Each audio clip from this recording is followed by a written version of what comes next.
Hello, hello, bonjour tout le monde, bienvenue sur la chaîne de Mademoiselle.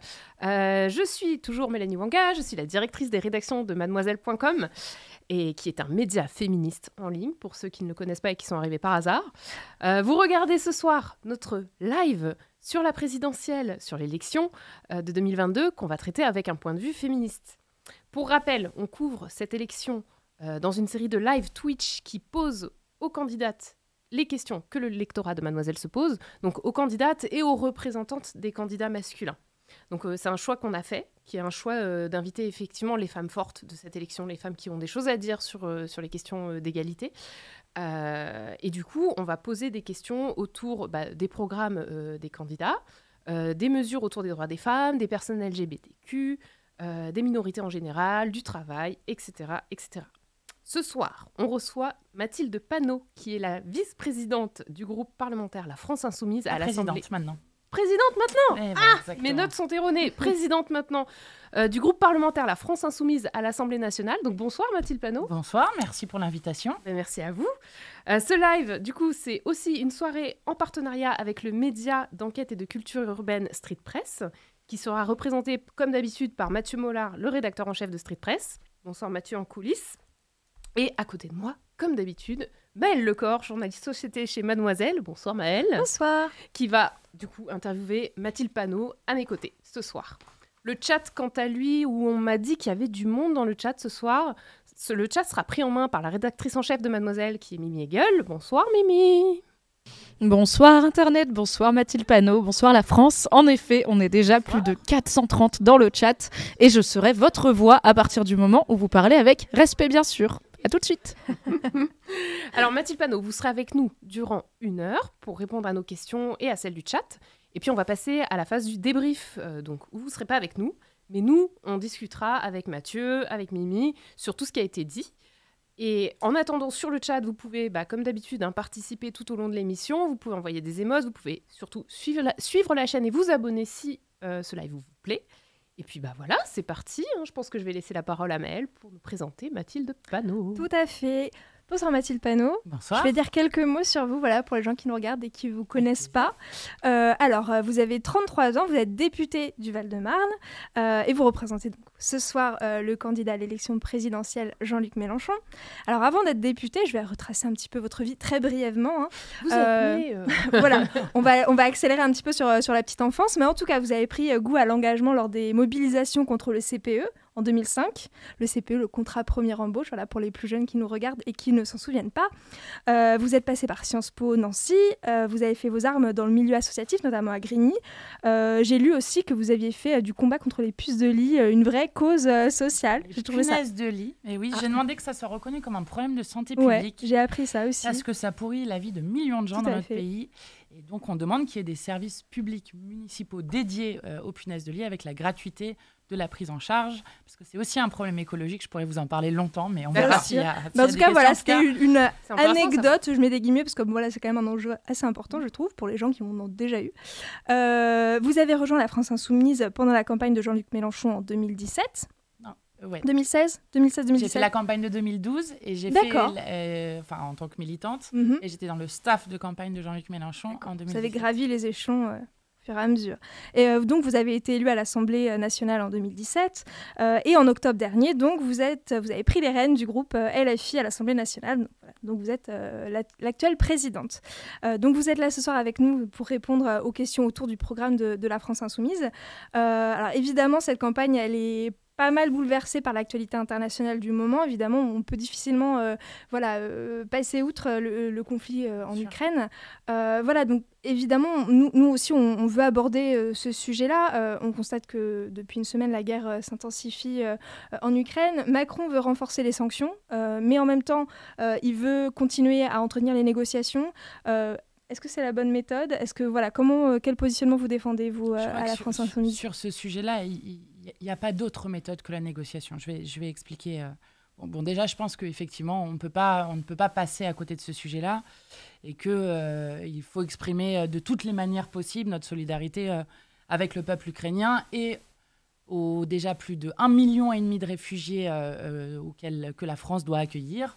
comme tous les réfugiés, parce que j'ai aussi entendu certaines voix qui, dans les médias, ou même depuis l'Assemblée nationale, exprimaient des différences entre les migrants selon la couleur de peau qu'ils auraient, selon les voitures qu'ils conduiraient ou selon leur origine. Et je trouve ça révoltant comme manière de dire les choses. Mais pourquoi n'y a-t-il pas d'autre choix que la question de la diplomatie ?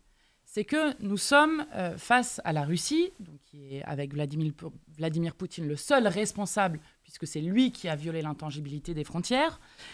Et nous sommes face à Vladimir Poutine, qui est une puissance nucléaire, ce que nous ne devons pas oublier. Nous avons le choix entre une guerre totale entre puissances nucléaires, qui aurait des conséquences incommensurables non seulement sur l'Europe, mais sur l'ensemble du monde, ou le fait d'obliger Vladimir Poutine à revenir à la table des négociations. Nous ne pouvons pas faire autrement que ça. Et aussi frustrant soit-il, nous n'avons pas d'autre chemin à prendre que d'essayer de trouver le chemin de la paix. Donc, comment est-ce qu'on fait revenir Vladimir Poutine à la table des négociations pour obtenir le cessez-le-feu immédiat, le retrait des troupes russes du territoire ukrainien ? Eh bien, en graduant et en faisant augmenter les sanctions, notamment sur les oligarques russes, ce qui veut dire aussi se battre réellement contre l'évasion et la fraude fiscale, et donc les fraudeurs fiscaux, y compris européens. Et je pense que certaines des mesures ne sont pas prises parce qu'elles impliqueraient aussi ceux qui, sur notre continent, et notamment à l'ouest du continent, fraudent aujourd'hui les différents pays. Donc oui, il faut faire des sanctions très fortes, et oui, on ne peut pas rentrer dans une escalade de violence qui entraînerait une situation absolument terrible pour le peuple ukrainien, mais pour l'ensemble des peuples du monde. Donc il faut faire de la désescalade. Nous, on a proposé une méthode pour ça. C'est l'OSCE, donc on réunisse Vladimir Poutine et les pays. L'OSCE, c'est une organisation qui a été créée en 1975 et qui est justement une organisation qui est créée pour cela. Et donc, on réorganise des possibilités de dialogue. Et je vous dis juste quelque chose quand même, parce que le président ukrainien a eu le courage de le mettre sur la table comme un des éléments de négociation. Il a dit, moi, je suis prêt à discuter du fait que mon pays est un statut neutre notamment par rapport à l'OTAN. Ça, c'est un élément que le président ukrainien met sur la table et qui pourrait être un élément de négociation qui permettent d'obtenir ce cessez-le-feu le plus rapide possible. Justement, vous parlez de neutralité. Jean-Luc Mélenchon se déclare non aligné. Qu'est-ce que ça veut dire, se déclarer non aligné ? Est-ce que ça veut dire qu'on est neutre quand on est non aligné ? C'est une très bonne question. Non, ça ne veut pas dire qu'on est neutre. Et bien sûr, on est solidaire du peuple ukrainien.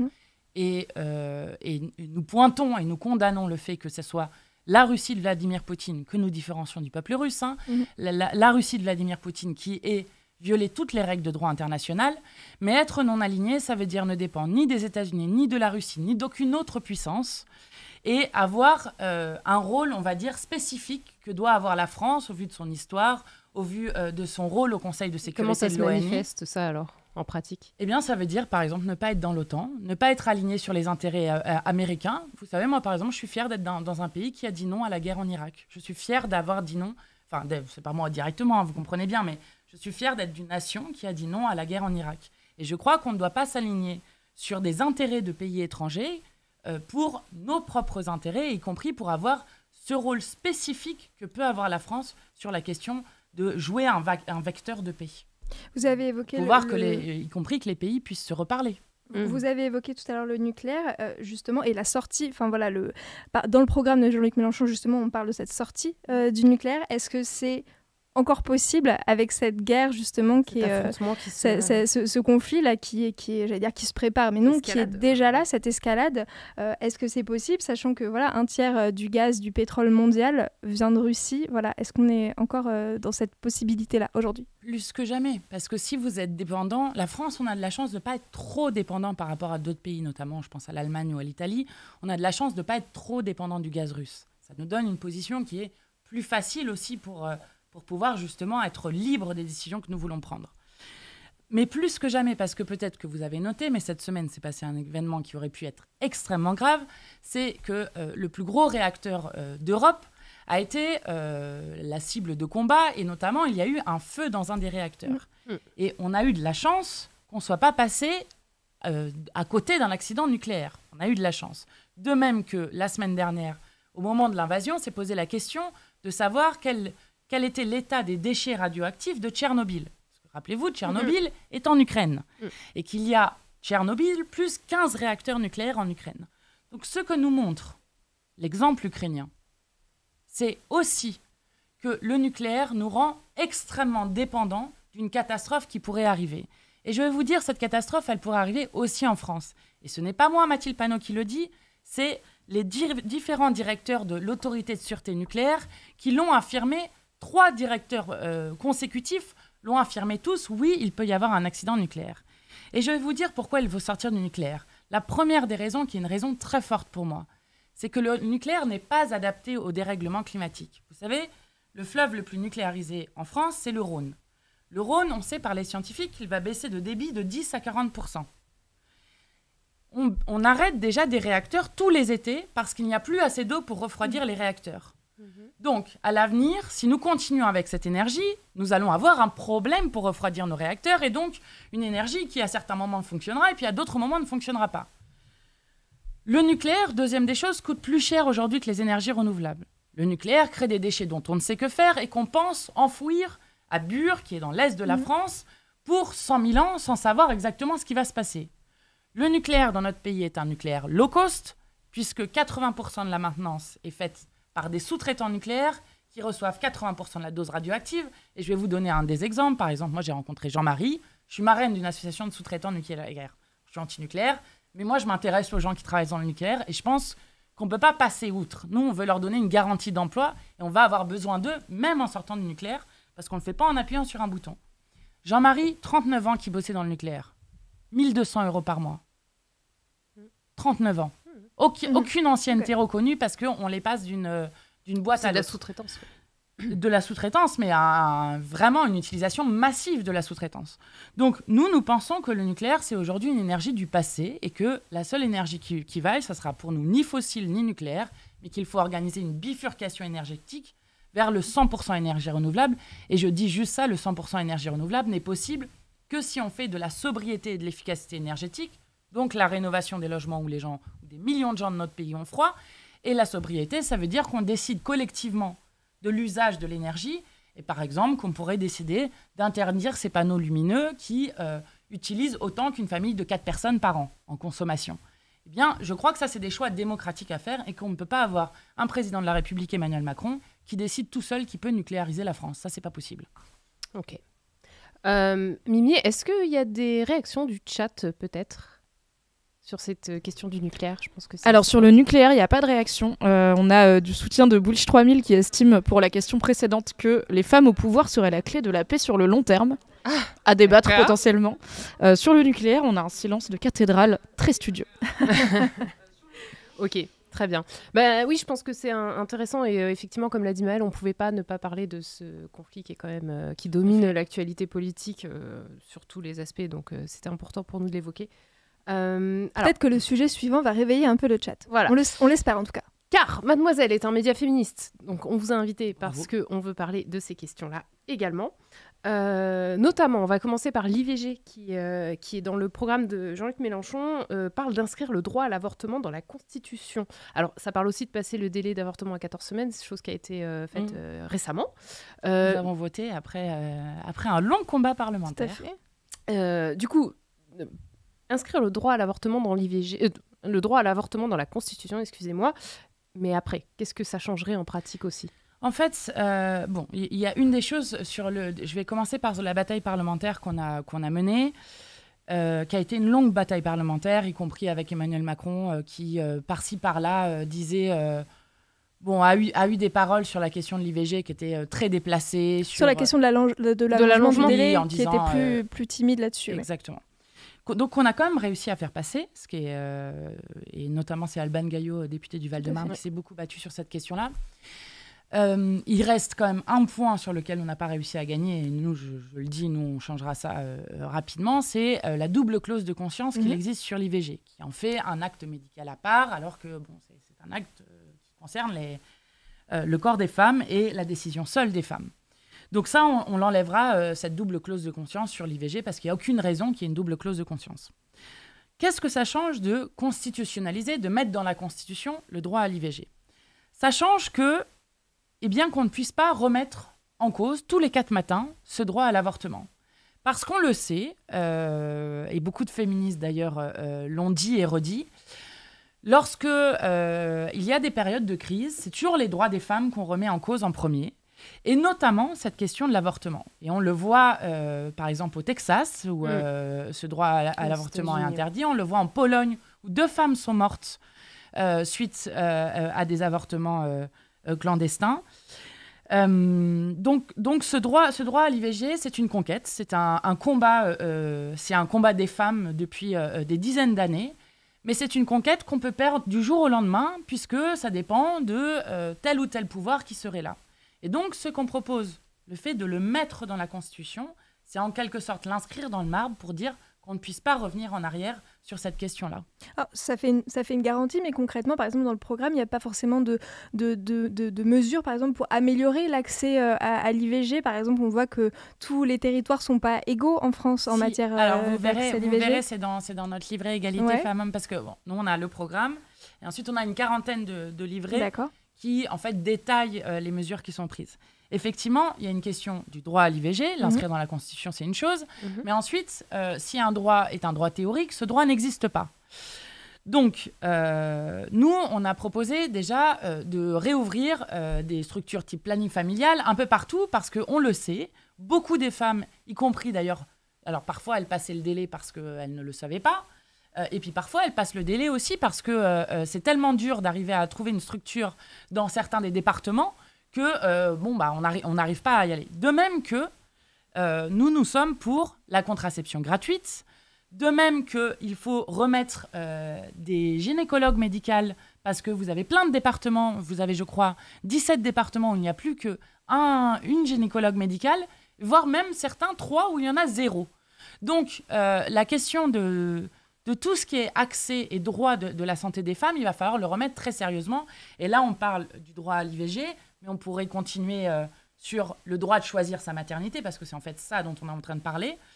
On pourrait parler aussi des 40% de maternités qui ont été fermées depuis 20 ans et qu'il va falloir réouvrir avec un remaillage du territoire. Et du coup, dans le livret, il y a quoi comme mesure pratique ? Regardez, je vais vous montrer ça sur le fait qu'il y ait une maternité à 30 minutes maximum des femmes. Donc ça, c'est pour pouvoir mailler le territoire. À 30 minutes de tout endroit où vous habitez, vous puissiez avoir accès à une maternité. Que nous réouvrions la question des plannings familiales. Voilà, alors je vous dis exactement ce qu'on a mis. Renforcer le réseau des centres IVG en ouvrant un centre par hôpital. Par ailleurs, il va falloir aussi réouvrir certains des hôpitaux. Mais du coup, en tout cas, se dire que dans chacun des hôpitaux, il y a un des centres IVG. Bon, mener le combat au niveau européen pour que... Et du coup, il y a une somme qui est allouée à cet investissement dans les hôpitaux ? Alors, en fait, nous, on va avoir un chiffrage du programme qui est fait ce samedi, qui sera présenté ce samedi. Donc, tout le programme sera chiffré. D'accord. Et ensuite, bon, alors ça, on en parlera peut-être après, mais en fait, vous avez les livrets, une quarantaine de livrets. Et ensuite, vous avez ce qu'on appelle des plans. D'accord. Les plans, c'est un peu plus précis. Alors, c'est vraiment plus détaillé. Chacun et chacune pourra les regarder parce qu'il est en ligne, celui-là, depuis aujourd'hui, puisqu'on l'a dévoilé aujourd'hui. Et alors, en fait, dans les plans, vous avez les besoins annuels estimés avec les chiffres. Je donne des exemples sur la révélation des faits et l'accès au droit, puisque là, on est sur les féminicides. Campagne d'information, 10 millions. C'était un peu notre question suivante, en fait, sur les violences faites aux femmes. En fait, vous parlez dans le programme d'1 milliard pour lutter contre les violences sexistes et sexuelles. Et selon quand même un rapport du Haut Conseil à l'égalité, c'est 1 milliard pour la seule lutte des violences conjugales qui est préconisée. Donc ça veut dire qu'en gros, il faudrait d'autres milliards pour les autres formes de violence. Alors, est-ce que c'est suffisant finalement, 1 milliard ? Ce que je disais, c'était que dans le programme, vous dites on donne 1 milliard pour les violences faites aux femmes. Et le Haut Conseil à l'égalité a dit, OK, 1 milliard, c'est ce qu'il faudrait pour les violences conjugales uniquement. Donc ça voudrait dire qu'il faudrait encore des financements pour les autres formes de violences faites aux femmes. Est-ce que c'est suffisant du coup 1 milliard ? Qu'est-ce qu'on peut faire avec 1 milliard comme investissement ? Là, on est à 1,1 milliard par exemple, là, dans ce qu'on a, nous, chiffré pour l'instant, ce qui sont à la fois la question des places d'hébergement, parce que vous le savez, il y a d'abord l'accompagnement sur... à la fois le fait de pouvoir qu'une femme puisse porter plainte, qu'elle puisse lancer l'alerte, le 3919, enfin bon, tout ce dispositif-là, là, on est à déjà 500 millions sur cette question-là, la formation continue, enfin bon, tout ce qui est déjà La base. la révélation des faits et l'accès aux droits. Ensuite, il y a la question de la mise en sécurité. Donc là, c'est la question de l'hébergement dont je disais, parce que vous savez, 40% des femmes n'ont pas d'hébergement d'urgence et donc se retrouvent dans des situations absolument impossibles, voire parfois à continuer à vivre avec le conjoint qui est violent. Donc on a mis 40 000 places d'hébergement et des téléphones grand danger et bracelets anti-rapprochement. Pour l'instant, on a pris... À chaque fois, nous, on se base plutôt sur ce que les associations disent, parce que je pense que les associations ont une expertise qui est importante sur cette question-là. Là, on est à 451 millions. Et puis ensuite, il y a l'accompagnement sur la phase judiciaire, sur la sortie effective et durable des violences. Là, ça, c'est les dispositifs d'accès aux soins et en traumatologie, parce qu'en fait, généralement, les femmes ont besoin aussi, de même que les enfants, qu'il ne faut pas oublier aussi dans cette histoire, d'avoir un accès aux soins qu'ils n'ont pas. Donc là, on est sur 56 millions. Et besoin en recherche et développement, 100 millions. Donc on est à 1,1 milliard. Donc ce que vous êtes en train de nous dire, c'est que pour vous, 1 milliard, c'est suffisant pour lutter contre les violences faites aux femmes, quoi. C'est ambitieux par rapport à beaucoup d'autres programmes. Ça, oui, on remet pas en vous question. reproche C'est pas ça qui est ça. aussi intéressant. Parce que c'est un des projets les plus J'entends ambitieux. ce que vous dites sur la question du HCE. Pour l'instant, nous, on s'est basé sur ce milliard. C'est ce qu'on a chiffré ici. Après, j'espère qu'on aura... une mobilisation très forte qui poussera à aller rechercher de l'argent. Bon, voilà. Et ceci étant dit, bon, ça, c'est un des aspects. Après, faut mettre tout ce qu'il y a d'autre. Parce que qu'est-ce qu'ils disent le HCE dans les violences faites aux femmes? Qu'est-ce qu'ils mettent d'autre? Ils mettent sur les inégalités professionnelles, sur des choses comme ça? Je pense Parce que pour le coup, ça, c'est pas dans le plan pour l'instant. Je pense que c'est aussi surtout, par exemple, les violences, je pense, de harcèlement. Oui, tout à fait. Disons que c'était par exemple ce que préconisaient nous toutes qui s'appuyaient sur ce rapport justement du Haut Conseil à l'égalité en disant « Ok, ce milliard, il est très bien, mais en fait, c'est une portion seulement des violences faites aux femmes. » Et effectivement, voilà, ce milliard est ambitieux. En plus, on se réfère toujours à l'Espagne, effectivement, qui a beaucoup, qui sert souvent de modèle, d'exemple, voilà, pour d'autres candidats et candidates. Et en fait, voilà, justement cette question. En fait, le milliard, il serait parfait juste pour cette question seule des violences conjugales, qui est en plus est souvent un enjeu qu'on met en avant, mais en fait, plein d'autres questions arrivent derrière quand on parle des violences faites aux femmes. En fait, un manque d'ambition au final global, peut-être des politiques qui se présentent aussi. En général, de toute façon, si on regarde là, le quinquennat qui vient de se dérouler, quand même, on nous avait vendu la grande cause, du quinquennat sur l'égalité femmes-hommes. Bon, c'était de la com pure et simple.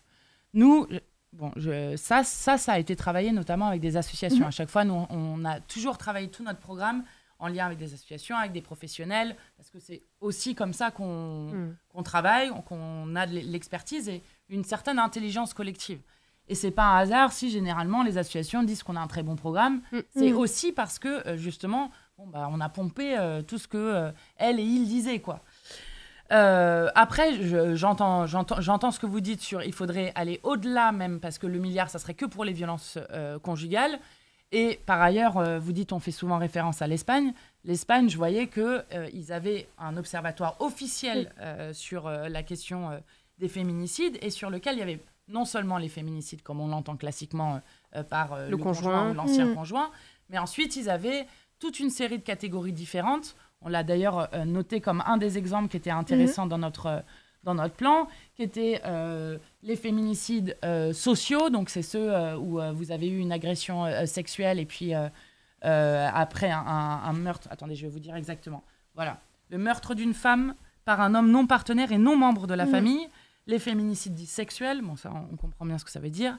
Les féminicides dits par procuration, le meurtre d'une femme ou d'enfant mineur par un homme comme moyen de causer préjudice à une autre femme. Donc en fait, ils ont décliné toute une méthodologie en fait, d'observatoire des féminicides qui, je pense, justement, aiderait sur la question que vous mettez en valeur, tout en sachant, enfin, une des choses que nous, on met beaucoup en avant quand même sur la question du plan, c'est que malheureusement, les féminicides, c'est un peu le haut de l'iceberg, quoi. Et en fait, on a un continuum de violence ensuite faites aux femmes dans notre société. On a les 200 000 femmes par an qui sont victimes de violences par leur conjoint. Et puis après, on a un continuum qui va du patriarcat le plus quotidien, on va dire ça, que les femmes subissent dans les transports, dans la rue, jusqu'à des continuums de violence qui vont jusqu'au féminicide. Et ça, c'est la question quand même de la prévention, de l'éducation, sur lequel on a eu un quinquennat qui était très en deçà. Et ça, pour le coup, tout ce que je dis là sur l'amont n'est pas compté dans ce plan-là, mais compté dans les différents livrets, parce qu'on a essayé de faire en sorte que ça irrigue aussi tout le programme.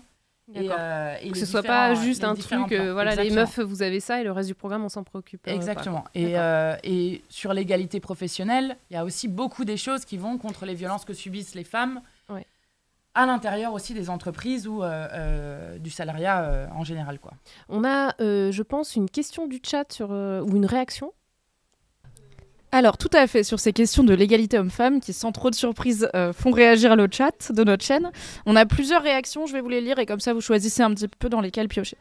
On commence avec Nini Kokolala qui demande un programme plus ferme et des condamnations plus punitives. Alors, c'est très vague, mais je me dis que ça ouvre un peu le sujet on va dire, des condamnations pénales des violences faites aux femmes, qui est souvent abordé comme une des choses à régler, dont pour l'instant on n'a pas encore parlé avec vous, Mathilde Panot, donc je me dis que c'est potentiellement le moment.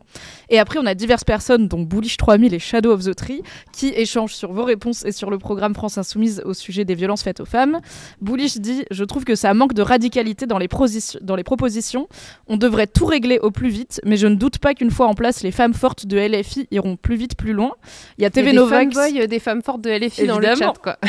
TV Novax dit, ce qui rejoint un peu l'idée de « Ok, on peut interroger la somme, mais ça reste beaucoup plus que ce que la plupart des autres partis proposent, puisque TV Novax dit « Pas sûr qu'on trouvera des propositions aussi poussées dans les autres programmes. » Et Shadow of the Tree dit que ce n'est pas possible d'aller plus vite que la musique, puisqu'il faut former du personnel, etc., construire des structures, donc aller plus vite, c'est compliqué. Et Tangé qui conclut en disant « Convaincu depuis 2017 personnellement, égalité salariale, inscription du droit à l'IVG dans la Constitution, etc. Mais je suis d'accord que ça doit aller au-delà du milliard sur les violences conjugales, féminicides, etc. » Donc on a la question de est-ce que l'engagement est suffisant, et pourquoi pas la question, si on a le temps, mais je sais que c'est un gros sujet, de la condamnation pénale des actes de violence faite aux femmes. Ouais, là-dessus, je vais commencer par la condamnation. Bon, on sait qu'il y a que 1% des viols et des tentatives de viol qui font l'objet de condamnation. Nous, dans le plan, on a mis quelque chose qui est intéressant, qui s'appelle la méthode de Philadelphie. Vous connaissez ou pas ? En gros, en fait, c'est dès qu'on dépose une plainte, dès qu'une femme dépose une plainte, il y a ensuite des avocates, notamment, mais pas que, des associations spécialisées dans les droits des femmes, qui re-regardent les plaintes et qui ensuite, donc toutes les plaintes qui ont été en quelque sorte classées comme étant pas recevables, et qui re-regardent les plaintes, et lorsqu'elles disent, en fait, si elle aurait dû être recevable pour telle raison, elles reviennent vers la police et elles disent, pourquoi vous n'avez pas considéré tous ces points-là. Ce qui peut permettre de réouvrir les choses, de 1, et ce qui a fait baisser de manière absolument drastique le nombre de plaintes non recevables. Parce que du coup, la police, ayant les associations de femmes, les avocates qui revenaient vers elle à chaque fois, ça a permis de faire en sorte que les plaintes soient recevables. Bon, ensuite, il y a une question de formation générale. On sait que les policiers ont une formation extrêmement faible. La double peine, des femmes qui ont été victimes de violences et qui arrivent et qui se font recevoir de manière catastrophique dans les commissariats. Ouais, sur lequel il y a eu des... Mediapart qui a sorti un il y a eu une grosse mobilisation qui est importante sur justement cette question de la double peine, et on sait qu'il y a à peu près seulement 1/3 des policiers qui sont aujourd'hui formés. Donc sur la question de la formation, il va falloir monter de manière extrêmement forte. Et puis ensuite, il y a tout un tas de choses, vous verrez dans le plan parce que c'est quand même très détaillé, sur l'aide juridictionnelle, dont beaucoup de femmes en fait ont le droit à cette aide juridictionnelle. Parfois, elles ne l'ont pas, et de toute façon, cette aide juridictionnelle n'est pas assez élevée. Donc nous, on veut augmenter cette aide juridictionnelle pour faire en sorte que justement ces affaires puissent continuer. Ça, c'est sur les questions condamnation qui étaient posées. Sur la deuxième chose, sur aller vite, pas vite. En fait, je pense que là, ce dont on est en train de parler, sur le système patriarcal, nous, on utilise souvent un mot pour que les gens y comprennent, c'est la question de la bifurcation. Alors souvent, on a vu ça dans le programme et on s'est dit que c'était intéressant. La bifurcation, c'est un mot qui revient souvent. On l'utilise souvent sur l'écologie, mais en fait, la bifurcation, c'est quoi notre idée ? C'est de dire, on n'est plus dans les moments où on a le temps de transition. Parce que l'idée de transition, c'est quelque chose qui se passe en douceur, où on prend le truc. Sur l'écologie, on n'a plus le temps. Et bien de même, sur la question du féminisme, sur la question de se battre contre cette société patriarcale, on n'a plus le temps de faire doucement.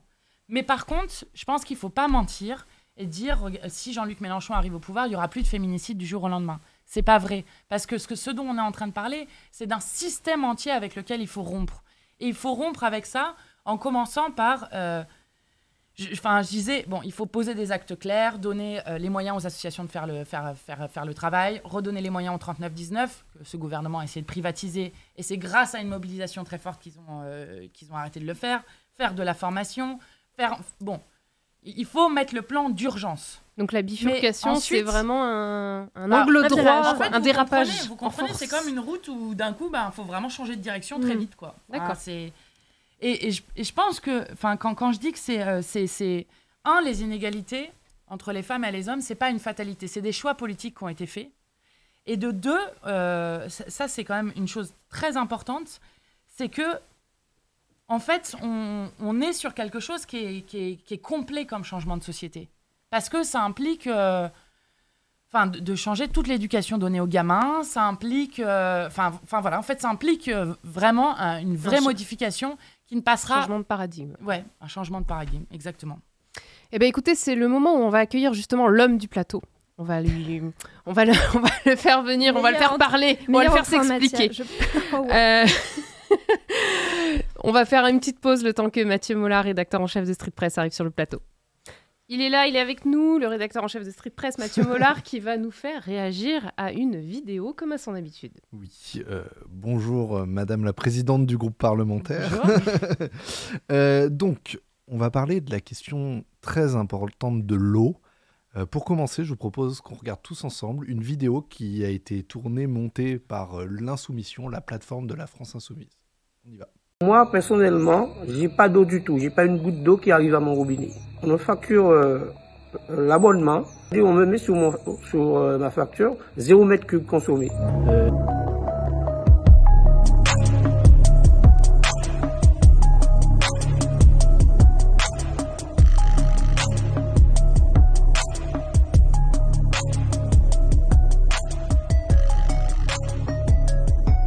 Je suis obligé de tous les jours aller chercher de l'eau. Non seulement de l'eau pour la lessive et tout ce qu'il y a à faire dans la maison, mais je dois acheter encore de l'eau pour boire. Moi, je reprends la main parce que sinon la vidéo part en boucle. Mathilde Panot, vous avez présidé une commission d'enquête parlementaire sur la privatisation de l'eau avec une attention particulière sur la situation dans les territoires ultramarins. Déjà, qu'est-ce que vous avez vu, découvert pendant ces mois de recherche sur ce sujet ? Alors, beaucoup de choses. Déjà, nous, on a choisi le sujet de l'eau parce qu'on a une inquiétude très forte. C'est que peut-être vous avez vu, mais en Californie, on peut maintenant spéculer sur l'eau. Et le premier des pays, je fais volontairement un peu une grosse focale et puis après, je vais rétrécir. Le premier des pays qui a mis en place des marchés de l'eau, c'est l'Australie en 1994. Et peut-être vous en rappelez-vous lors des méga-feux qu'il y avait eu en 2019. Il y avait eu, alors qu'il y avait ces méga-feux, donc mettant en danger notamment un nombre d'espèces vivantes absolument incroyable, une entreprise singapourienne qui n'avait rien trouvé de mieux que de vendre à un prix extrêmement élevé, puisqu'ils spéculaient, puisqu'on avait besoin d'eau, à un fonds de pension canadien pour arroser des amendes qui étaient destinées à l'export. C'est ce qui se passe quand on financiarise la question de l'eau. Alors heureusement, en France, on n'en est pas là, mais il n'empêche qu'en France, on a des problématiques avec des multinationales qui prennent le pouvoir sur l'eau dans nos villes, Veolia, Suez, Lassor, et qui donc font la gestion de l'eau dans nos villes. On a des problématiques notamment à Volvic et à Vittel, où cette fois-ci, c'est Nestlé et Danone qui vont pomper directement dans la nappe phréatique au détriment des écosystèmes et des habitants, et qui exportent le tout à l'étranger pour des bouteilles en plastique. En fait, ils embouteillent l'eau, quoi. Avec parfois des habitants qui n'ont plus d'eau l'été, mais la multinationale qui continue de pomper avec une baisse extrêmement inquiétante des nappes phréatiques. Et puis un sujet qui me tient moi particulièrement à cœur, sur lequel je me suis battue depuis plus de 8 mois à l'Assemblée nationale, et ça me met toujours autant de colère de voir des habitants qui sont dans des situations comme celle-ci, c'est le sujet de la Guadeloupe, parce qu'en Guadeloupe, j'y étais pendant 10 jours. Alors on a fait sur les Outre-mer en général, et notamment sur Mayotte, où je pense que c'est l'endroit où le droit à l'eau est le plus bafoué de toute notre République. Mais nous, on s'est beaucoup intéressé à la Guadeloupe. Et en Guadeloupe, vous avez 70% de l'eau prélevée qui part en fuite, mais qui est quand même payée par des habitants, donc avec des habitants qui ont des factures à 2 000, 3 000, 5 000 euros. Vous avez donc des habitants qui sont quasiment tous soumis à des tours d'eau, c'est-à-dire que vous avez des coupures d'eau normalement programmées dans la journée. Et en fait, ils n'arrivent même plus à tenir ça. Donc moi, j'ai vu des habitants qui n'avaient plus d'eau depuis 6 ans. J'ai vu des mamans avec des nourrissons qui n'avaient plus d'eau depuis 3 semaines. J'ai vu des enfants qui ne vont pas à l'école jusqu'à 1 mois et demi par an, 2 mois par an, parce qu'il n'y a plus d'eau à l'école. Et c'est juste insupportable. Et vous rajoutez à ça, parce que sinon le tableau ne serait pas complet, le chlordécone, donc, qui est un insecticide qui avait été utilisé sur les bananeraies jusqu'en 1993, alors que tout le monde savait que c'était dangereux, et qui fait que les Antilles, donc la Martinique et la Guadeloupe, sont aujourd'hui les territoires qui ont le plus fort taux de cancer de la prostate au monde, avec des eaux, des terres et des êtres qui sont empoisonnés pour 600 à 700 ans. Comment ça se fait qu'on en soit arrivé là, en Guadeloupe notamment, sur le réseau d'eau? On est que sur un territoire français, revendiqué comme tel souvent, quand ça nous arrange en tout cas. Et comment ça se fait que là, dans ce territoire-là, le réseau de l'eau soit aussi dans un tel état? Alors, on en est arrivé là, et donc je reviens à ma privatisation de l'eau, parce que Veolia est resté pendant 70 ans, a sous-investi dans les réseaux, ce qui est assez classique sur la France. En France, on a l'équivalent de la consommation annuelle de 18,5 millions d'habitants qui part en fuite, et qui est payée quand même puisqu'elle est potabilisée.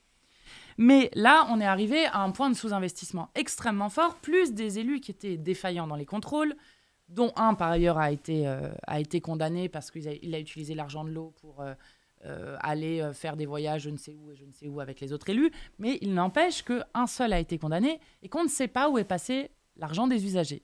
Et que même avec la commission d'enquête, on ne sait pas où est passé l'argent. Mais à un moment, Veolia a décidé que ce n'était plus rentable pour eux. Donc, ils sont partis en laissant les fuites de partout.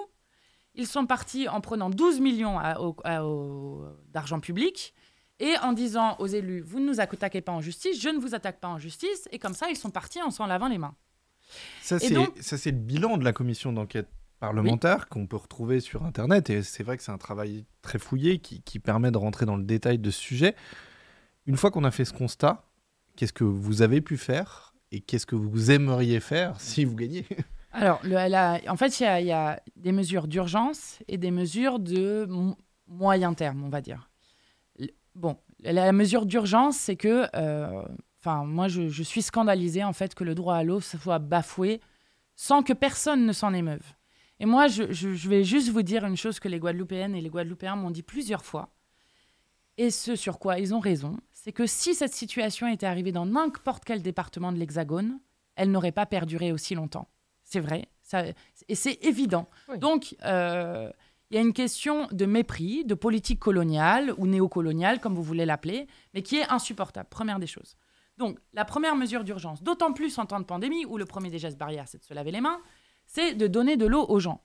Donc, nous, on a demandé à ce que soit déclenché un plan qui existe, le plan Orsec eau potable, qui est normalement réservé aux catastrophes naturelles, et où vous donnez un certain nombre de litres d'eau aux familles par jour, selon le nombre de gens dans le ménage, qui permettent déjà de restaurer le droit à l'eau et la dignité des personnes. Première des choses. Ensuite, la deuxième chose, la Guadeloupe a 3 fois plus d'eau disponible par an et par habitant que l'Hexagone. Donc, normalement, il n'y a pas de problème d'eau. Donc, nous devons faire en sorte de réparer d'urgence les tuyaux, les canalisations, parce que c'est ça, en fait, qui c'est les canalisations défaillantes, du coup, qui fait que les gens ne peuvent pas s'alimenter en eau. Exactement, okay. Puisque 70% part en fuite. Ça, on a estimé ça à 1 milliard. Bon, il va falloir mettre le milliard sur la table. Pour l'instant, pour les droits des femmes, pour l'instant, pour le... Il va falloir sortir des milliards. Voilà. Mais on sait où le trouver, dans quelle poche. Je vais vous dire que quand il y a 5 milliardaires qui détiennent autant que 27 millions de personnes, ça réduit le nombre de gens dans lesquels il faut aller chercher. Donc, ils ont des poches bien... où il y a plein de choses à aller chercher. Voilà. D'accord. Pour l'instant, rien n'a été fait. Des projets sont en route, en marche, j'ai envie de dire. Non, en fait, ils ont fait... un syndicat mixte ouvert, c'est un peu long à expliquer, mais en gros, ils ont recréé une structure, mais qui ne fonctionne pas du tout. On ne sait même pas comment on va payer les salariés de l'eau déjà après 2 mois de sa création. Et nous, le plan Orsec eau potable et le plafonnement des eaux embouteillées, du prix des eaux embouteillées, on l'a proposé, je pense, 10 fois à l'Assemblée nationale.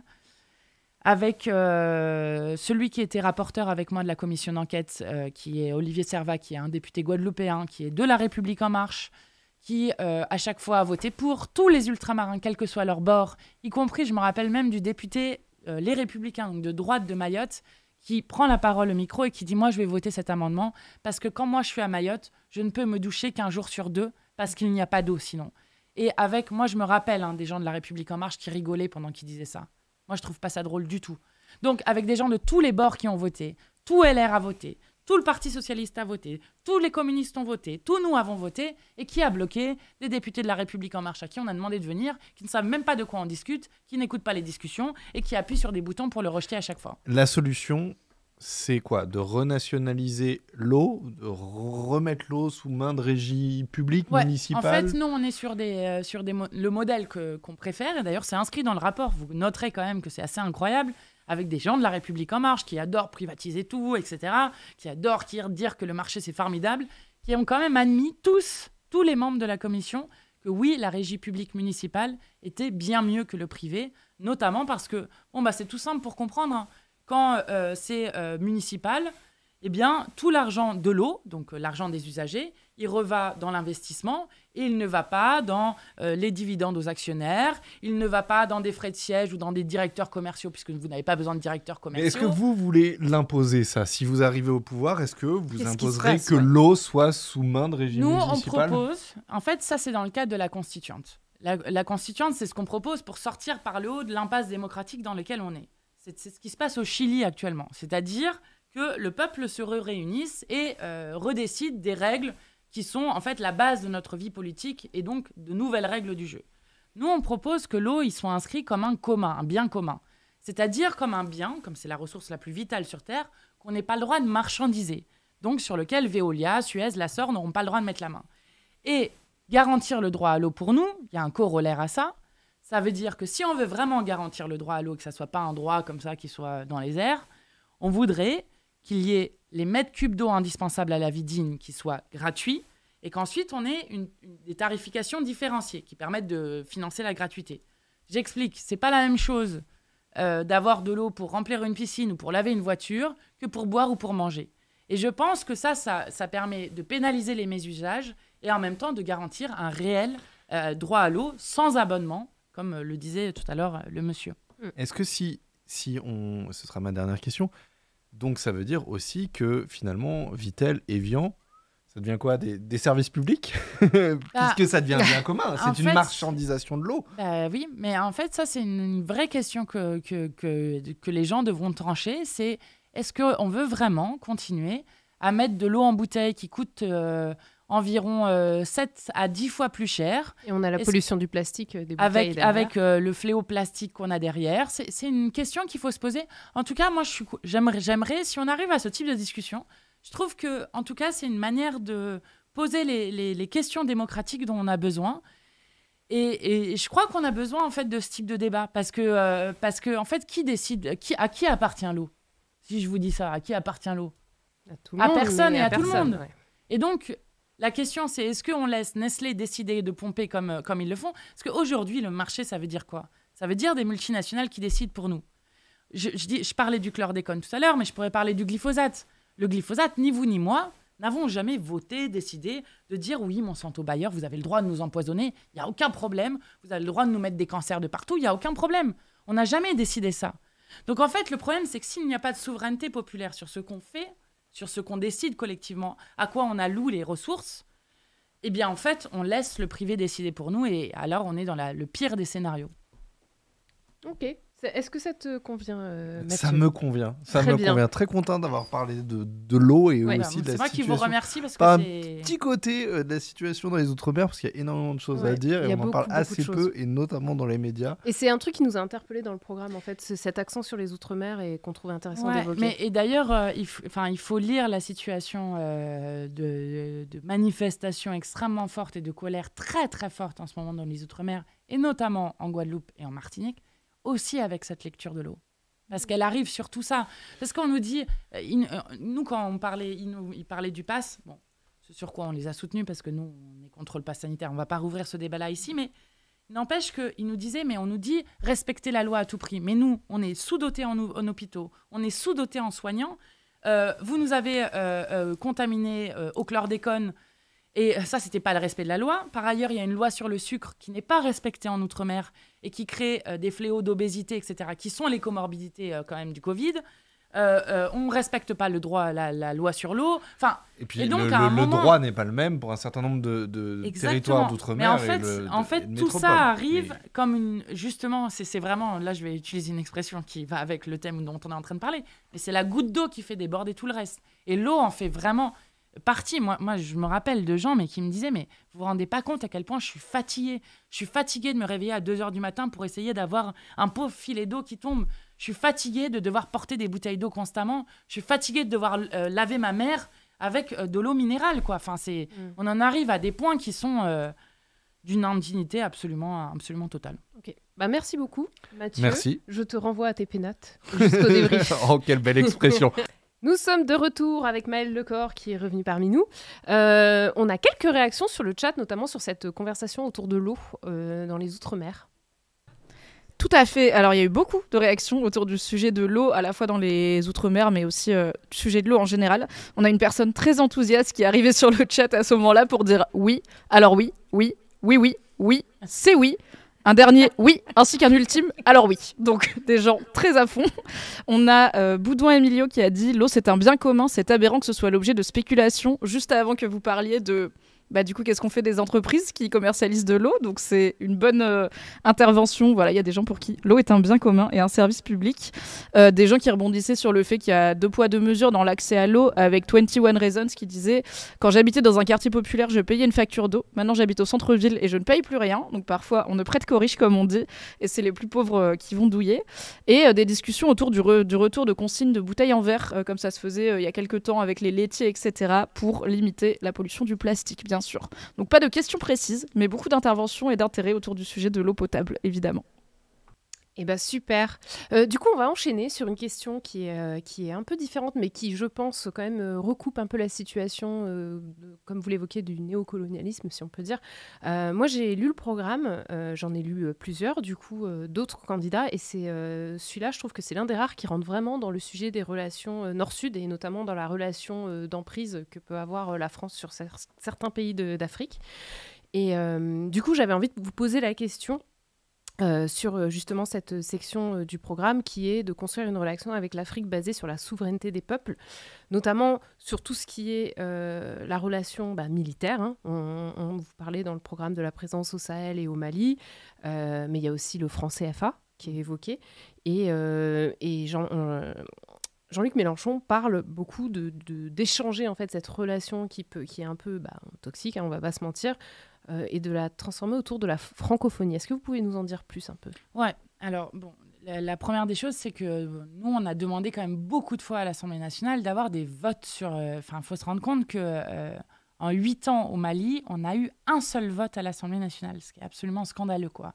Et qu'on ait vraiment des débats... Donc, il y a des troupes stationnées au Mali pour les gens qui, exactement. Qui nous regardent. Donc, en fait, nous... Ce qu'on propose, bon, évidemment, il y a la sortie du franc CFA, qui est une chose importante que vous avez rappelé. De même que là, vous avez vu la situation au Mali qui est extrêmement grave et que nous le disons depuis longtemps, les Maliens sont chez eux. Nous ne sommes pas chez nous au Mali. C'est quand même bête à rappeler, mais il faut quand même le remettre à plat dès le début. Et que la première des choses qu'il va falloir faire, c'est...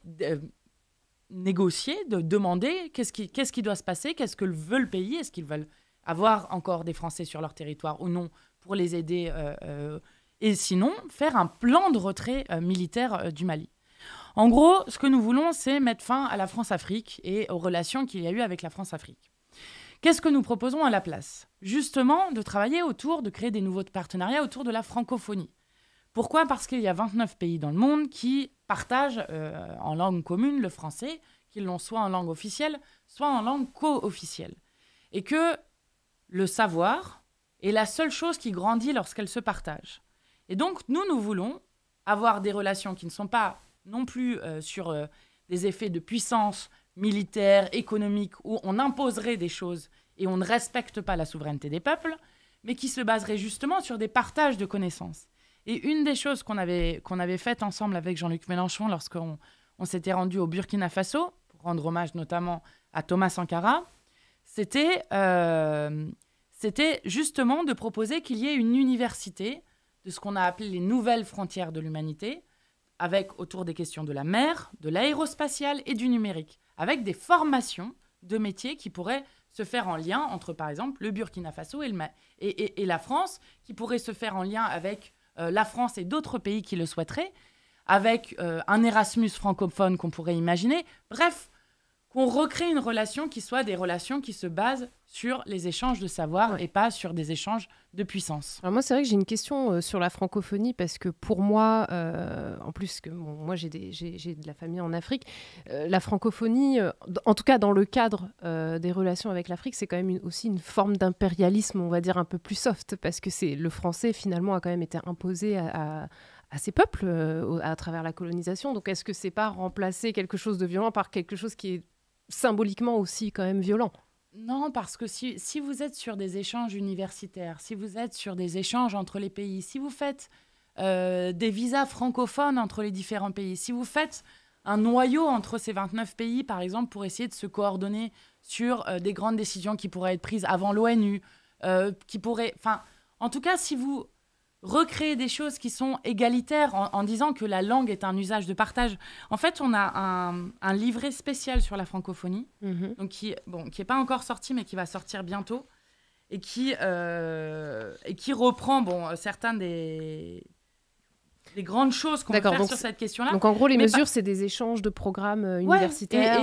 Et d'ailleurs, Sankara disait que c'était aussi une manière, en fait, la langue pouvait être une manière de sortir de ces impérialismes à tout va. Donc, l'idée, c'est pas de recréer un impérialisme via la langue, via la langue qui a été imposée, vous avez très bien raconté l'histoire, mais d'utiliser un vecteur commun de notre langue commune, qui n'appartient ni aux Français, qui nous appartient aux 29 nations qui l'ont en langue officielle et co-officielle, et à partir de là, de recréer des choses qui sont qui recréent des choses positives plutôt que des choses violentes. Qui sont pas sur une volonté d'écraser, pas sur une volonté d'aller récupérer des ressources à tout va et d'envoyer des armées pour récupérer des ressources, pas sur des choses de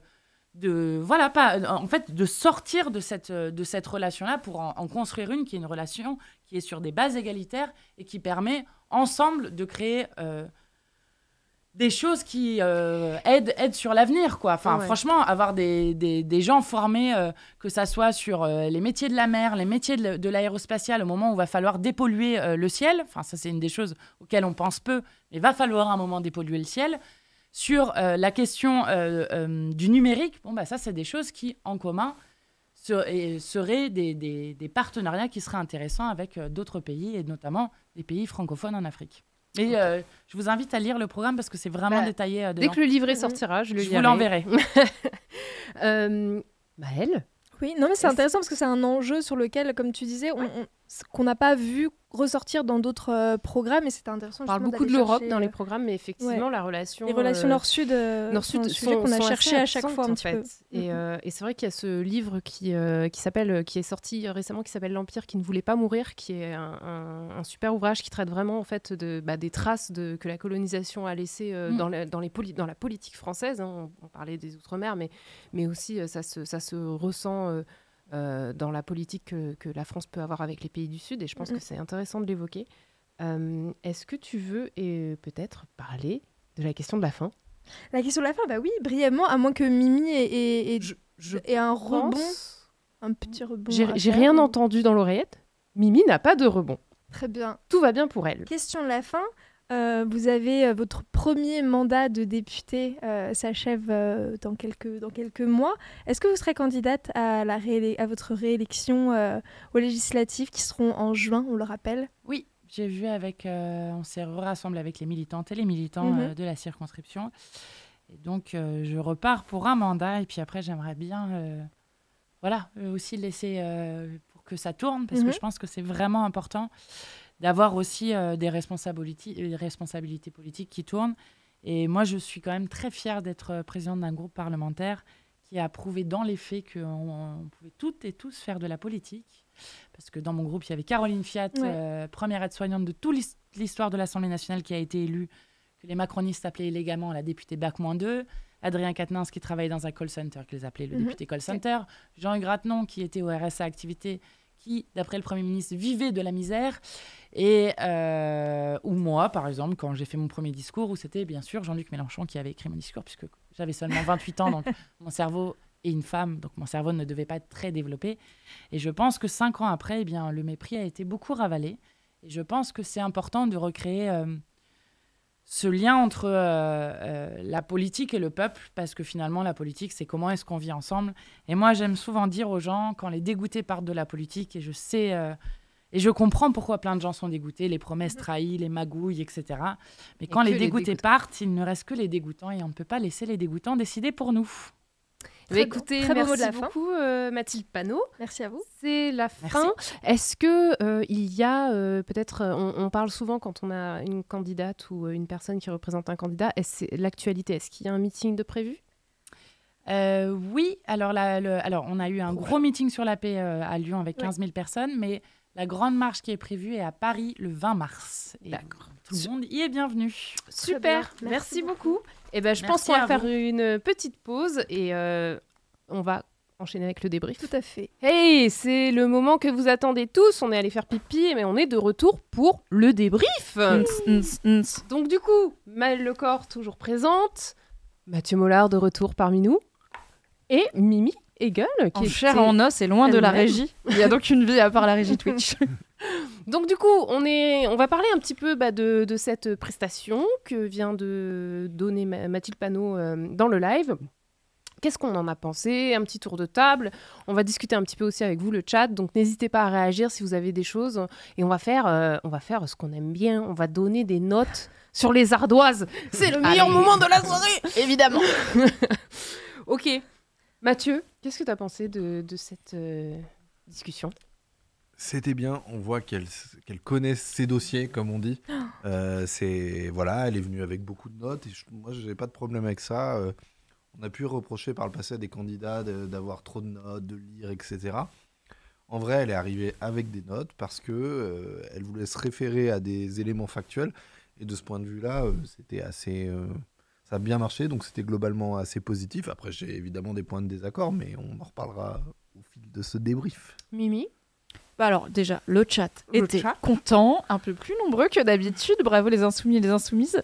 Et avec, comme d'habitude maintenant, de semaine après semaine, des gens qui disent merci pour l'émission, c'est cool d'avoir ce temps d'échange un peu long, etc. Donc ça, c'est chouette. Et après, moi personnellement, parce que j'ai noté aussi, je trouve que c'était cool parce que j'ai l'impression qu'elle jouait un peu moins la montre que d'autres qu'on a pu avoir, où voilà, on sait qu'on a 1 heure, qu'on peut pas aborder tous les sujets en 1 heure. Quand la réponse à la question arrive après déjà 7 minutes d'intro à la réponse, c'est vraiment long. Là, j'ai l'impression qu'on était un peu droit au but dans ses réponses. Ouais. Donc au moins, on a pu aborder plein de sujets qu'on voulait aborder. Et je suis d'accord, elle était préparée, elle avait des notes, mais elle s'y référait pour des trucs vraiment factuels et tout. Et puis c'est normal. Enfin, nous aussi, on a des notes, on va pas la blâmer pour ça.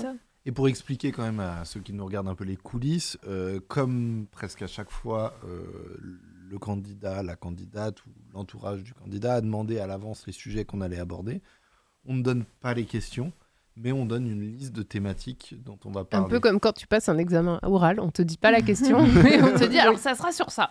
C'est un peu Révise. Ça. Ce qui leur permet de se préparer et ouais. de préparer un peu plus en détail leurs réponses, parce que le but c'est d'avoir la réponse la plus complète et fouillée possible, et pas de faire passer le bac et de piéger les candidats là-dessus. Oui. Voilà, en tout cas c'est comme ça qu'on voit les choses, mais il faut être transparent et le dire. Mais moi j'aime bien le côté bon élève en fait. Je trouve que les gens qui bossent en fait on les shame un peu genre ah tu montres que tu travailles c'est nul, alors qu'en fait je trouve que c'est bien de venir avec ses notes, de dire attendez on a un livret qui parle de ça enfin voilà. Après je pense qu'elle est enfin moi ce qui m'a plu c'est que j'ai ressenti quelqu'un de passionné par ces sujets. Ouais. Qui avait vraiment envie de discuter autour de nos questions notamment du féminisme et tout. Ouais. Et une qualité d'écoute qui était vraiment... Et du coup, une qualité dans les réponses qui était vraiment là. C'est ce que j'ai dit à la fin de l'émission, en fait. Enfin, je trouve que c'est intéressant parce que souvent, en tout cas des expériences qu'on a eues avec les autres candidats, on a vraiment cette impression de « Ok, je t'écoute, mais après, je vais dérouler, comme tu disais, Mimi, je vais dérouler mon truc, ça va prendre 5 minutes et tu pourras pas en placer une. » Alors que là, elle était vraiment dans l'écoute de la question et dans une réponse en fait appropriée qui n'était pas nécessairement du backstory pour meubler, et j'ai trouvé ça respectable. Est-ce que le fait qu'elle soit elle-même pas candidate, mais justement la représentante du candidat, est-ce que ça joue pas aussi un peu dans le positionnement Elle a qu'elle moins à perdre.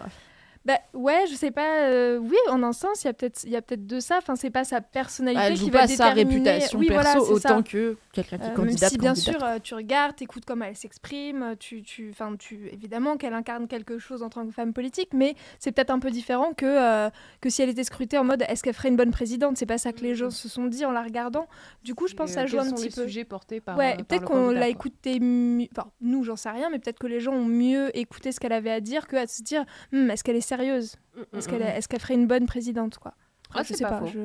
C'est pas faux. Le chat, ils en ont pensé quoi? Est-ce qu'on peut faire un petit vote? Mais Votez-vous bien sûr. Alors, coup, à l'issue de. ok, de cette donc, prestation. cher Modo, Chino, Ezoc, Modo de notre cœur que nous aimons plus que tout, merci de lancer un poll. Est-ce que vous voteriez pour la France Insoumise au premier tour en vous basant sur l'interview de Mathilde Panot que nous venons de faire? C'est la question, elle est à la fois simple et compliquée. Super. Du coup, est-ce qu'on passerait peut-être au débrief des coulisses? Est-ce que vous avez vu des choses, entendu des choses qui pourraient nous éclairer un peu sur la France Insoumise pour cette présidentielle? Ou est-ce que vous avez mangé des bonbons en loge? Moi, personnellement, j'étais très concentrée sur mon travail. Non, on a discuté. Elle était venue avec son équipe parlementaire à l'Assemblée, avec qui j'étais en contact avant cette émission. Ils étaient... on a discuté, commenté un peu ce que vous disiez. Sans rentrer dans le fond, ils étaient assez ouverts aussi à la critique, aux remarques sur un certain nombre de sujets où il y a des fois, ils étaient très contents, notamment qu'on parle de l'eau, qui était un sujet qu'elle défend et sur lequel ils ont tous beaucoup travaillé. Tu lui as fait une petite fleur. Je lui ai fait un peu une petite fleur là-dessus. Après, on Là, a c'est discuté. le voile. Non, mais après, on a discuté de sa position sur la France-Afrique et la francophonie. Où elle défend une ligne et la France Insoumise défend une ligne que je ne partage pas, et je l'ai dit, on a discuté. Voilà, on va y revenir. Ils étaient plutôt à l'écoute et ouverts au débat. Mais j'ai pas eu d'infos de coulisses croustillantes, de scoop, désolé. La prochaine fois, je ferai mieux mon travail. Alors, on a quand même, à un moment pendant le live, on a fait une vanne sur, il y a des fans des femmes de la France Insoumise, et il y a Bullish 3000 qui était l'un de ses fans qui disait « Oui, vous n'avez pas idée à quel point elles assurent, jamais un groupe parlementaire n'a été constitué d'autant de femmes talentueuses avec de vraies convictions. » Donc alors, dans cette émission, on ne reçoit que des femmes, c'est le concept, mais j'ai pas l'impression que leur genre ou le groupe auquel elles appartiennent ou le parti auquel elles appartiennent ait été valorisé comme ça dans le chat c'est quand même un endroit qui est un peu atypique en termes de place des femmes dans la scène politique. Après, à une époque, on a eu les Sarkozettes. Hein. Quoi? Yes, envie de crever. C'était un groupe de femmes, tu vois. Désolée, là, j'ai occulté totalement ce truc. J'ai ramené un cadavre à la fille. Mais les Sarkozettes, c'était quelque chose quand même. Hein. Tu te rappelles pas? Je pense que c'était moins moderne. Ça faisait peut-être. moins rêver quand Après, même. Oui, c'est ça, rien que le nom. Les filles est quand même une structure politique qui est très personnalisée autour de Jean-Luc Mélenchon, quand même. Oui, il y a quand même un gourou, quoi. Enfin, un gourou. Le mot est pas une tête d'affiche. Une tête de gondole. On a le résultat du chat sur le vote, si tu veux que je te sauve de ce moment. On a 76% d'intention de vote au premier tour. Ouh là là. Il est possible qu'une partie de ces personnes, comme les 10 Shadow of the Tree, il faudrait rajouter la réponse. J'allais déjà voter la France Insoumise au premier tour avant. Je me dis, bon, elle aurait pu te faire changer totalement d'avis, mais il y avait quand même peu de chance. Donc voilà, sur ces 76%, tout le monde n'a pas retourné sa veste grâce à cette prestation. Mais d'ailleurs, il y a une vraie question intéressante. Bon, on m'a dit que c'était une polémique Twitter, mais moi je trouve ça intéressant. C'est vraiment l'aspect, la gauche se déchire un petit peu en mode vous voulez nous forcer à voter Jean-Luc Mélenchon, c'est le vote utile de la gauche, arrêtez, on n'a pas envie, c'est pas parce qu'on est de gauche qu'on vote Jean-Luc Mélenchon. Je sais pas ce que ça dit en fait du rapport de force à gauche, quoi. C'est pas juste une polémique Twitter, enfin c'est je sais pas, moi j'ai dit ça, on m'a dit moi c'est littéralement ma prise de tête depuis 3 mois et je pense que je suis pas la seule est-ce que je suis de gauche, qui a ses chances à gauche mais qui ressemble le plus à mes convictions, plus ça va, plus je suis là, ça a l'air d'être plutôt la France Insoumise qui a ses chances. Et certes, ça ressemble un peu à mes convictions, mais pas tout, donc que faire? Classico, voter à gauche finalement. Après, ce que je trouve un peu marrant, mais je suis pas le premier à le dire, mais c'est que la France Insoumise qui nous dit je suis le vote utile. Combien de fois et pendant combien d'années ils ont dit oui, attends, le vote utile, c'est un piège. La prise en otage de la démocratie. c'est quand ça vous arrange. Ah, mais quand hein. tu deviens la resta, t'es la resta. Hein. Tu peux dire, en fait, avec moi, quand même, C'est pas pareil. c'est pas pareil. C'est un vote utile. Après, je trouve qu'il y a une petite nuance pour me faire peut-être l'avocat du diable. C'est Ça part différent toujours de- Il nous mal, avait manqué l'avocat du l'avocat du diable. diable. utile pour quelqu'un qui est contre mes convictions. Genre, je suis de gauche, je vote Macron, c'est un vote utile qui me fait chier parce qu'il est pas de gauche. Je suis de gauche, je vote Mélenchon. Ni de gauche ni C'est- de droite. maintenant. Ouais, d'accord, Ah, comme tous les gens de droite. Je suis de gauche, je vote Mélenchon. Bon, c'est un vote certes utile, mais utile dans mon camp déjà de base qui est la gauche. Enfin, voter utile dans la gauche. En mode, c'est le candidat de gauche qui a le plus de chances. Et voter utile en tout, en mode, bah, mon daron qui a voté Chirac contre Le Pen, ça lui a vraiment, vraiment fait mal à la bouche à l'époque. Et j'étais trop jeune pour le comprendre. Le vote utile est peut-être différent selon si c'est vraiment, on Autre n'est pas époque, quand même, d'accord. il y a 20 ans, enfin, c'est... Oui. Ouais, voilà. Je me rappelle pas qu'on est vieux, Maëlle, comme ça. Là. Bien sûr, Ouais, ouais. je votais pas non plus, hein, en Eh ben moi, 2002. je votais. Non. Donc c'était mon premier vote. Mais Si. 2002 Oui, j'avais 18 ans. Ouais. Et c'était très très chaud parce que dans ma ville, on avait fait 45% Marine Le Pen Ah. au premier tour. Vive la PACA. Si tu nous regardes. Puisqu'on parle de Marine Le Euh, Pen, est-ce qu'on répond à cette question que certains se posent sur l'organisation de ces lives et le choix des invités? Oui, c'est Mais tiens, s'il faut c'est encore remarqué comment des très on fait bonnes des transitions. wink-wink. On va y Magnifique, répondre magnifique. encore. Tu vas annoncer maintenant qu'elle est là la semaine prochaine. Elle est là ce soir. Non, Franchement, si on a euh, l'extrême droite et la France Insoumise dans la même pièce sur Twitch et qu'on fait pas un clash en live, on ferme notre chaîne Twitch. C'est qu'on veut pas des vues au bout d'un moment. Hein. Alors la question des extrêmes, c'est une question qu'on s'est posée tout de suite en fait dès De qu'on a eu l'extrême l'idée. droite. Oui, parce qu'attends, la Dans question. le genre Extrême seulement. droite. Attends, j'ai pas dit la question. Ah vas-y. La question, c'est Arnaud RSN qui a dit pourquoi ne pas inviter l'extrême droite? Ça aurait permis de les mettre face à leurs contradictions, puisque donc dans ces lives, nous essayons d'inviter des gens des femmes de plein de partis différents, mais pas plus à droite que les républicains, dirons-nous. Voilà. En fait, c'est une question qui s'est vraiment posée dès l'inception de cette émission où on s'est dit bon, on décide d'inviter les candidates, une des candidates qui est, on va dire, une tête de gondole pour reprendre ton expression de cette élection. Effectivement, c'est Marine Le Pen. Et en fait, on a eu plein d'avis divergents dans la rédaction. Il y avait des gens qui disaient il faut l'inviter, il y avait des gens qui disaient non, il faut pas l'inviter. Et on a décidé notamment de ne pas inviter l'extrême droite. Car on s'est basé en fait sur les aspects, l'aspect démocratique en fait et l'aspect antidémocratique. Pour nous, c'était vraiment important de nous mettre en fait face à nos responsabilités et de nous dire est-ce qu'on a envie d'inviter quelqu'un qui, si il va être au pouvoir, va prendre des mesures antidémocratiques, quoi. C'est-à-dire retirer des droits à des personnes minorisées, retirer des droits aux femmes, enfin mettre en jeu en fait des droits acquis, notamment aussi pour les personnes LGBT. Pour nous, c'était vraiment important de nous dire, en fait, non, on soutient, on n'a pas envie en fait d'interviewer ces gens-là. Et je pense que ce qui nous a aussi renforcé dans cette décision, c'est notamment les débats qu'il y a eu à la télé, dans les médias, avec débats avec des gros avec guillemets. l'extrême droite, où en gros, on voit à quel point, avec même les meilleures intentions du monde, c'est hyper facile de se laisser emporter quand en face, on a quelqu'un qui nous dit il faut déporter tout le monde, et que la réponse c'est bah oui, mais en fait, c'est difficile de le faire en pratique parce qu'on n'aurait pas assez de bateaux. Enfin, je Pensez au caricature, coût carbone tu d'une parles. telle déportation. Je caricature un peu, mais en gros, on en arrive à ce niveau en fait de dissonance cognitive où on se dit mais en fait non, l'extrême droite arrive à tirer en fait les débats et à remettre en cause l'humanité des gens à tel point qu'on en est à dire non mais en fait les gens c'est des humains, faut pas faire ça. Bah en fait, est-ce que c'est vraiment un débat, et est-ce que c'est vraiment un débat qu'on a envie d'avoir?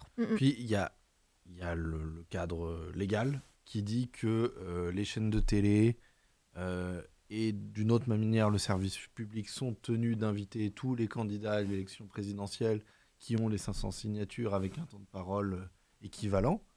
Ça, c'est la loi. Mais la loi, elle nous dit rien à nous. Et au-delà de la loi, c'est du zèle. Moi, je n'ai pas vraiment envie de faire du zèle en faveur de Marine Le Pen et d'Éric Zemmour.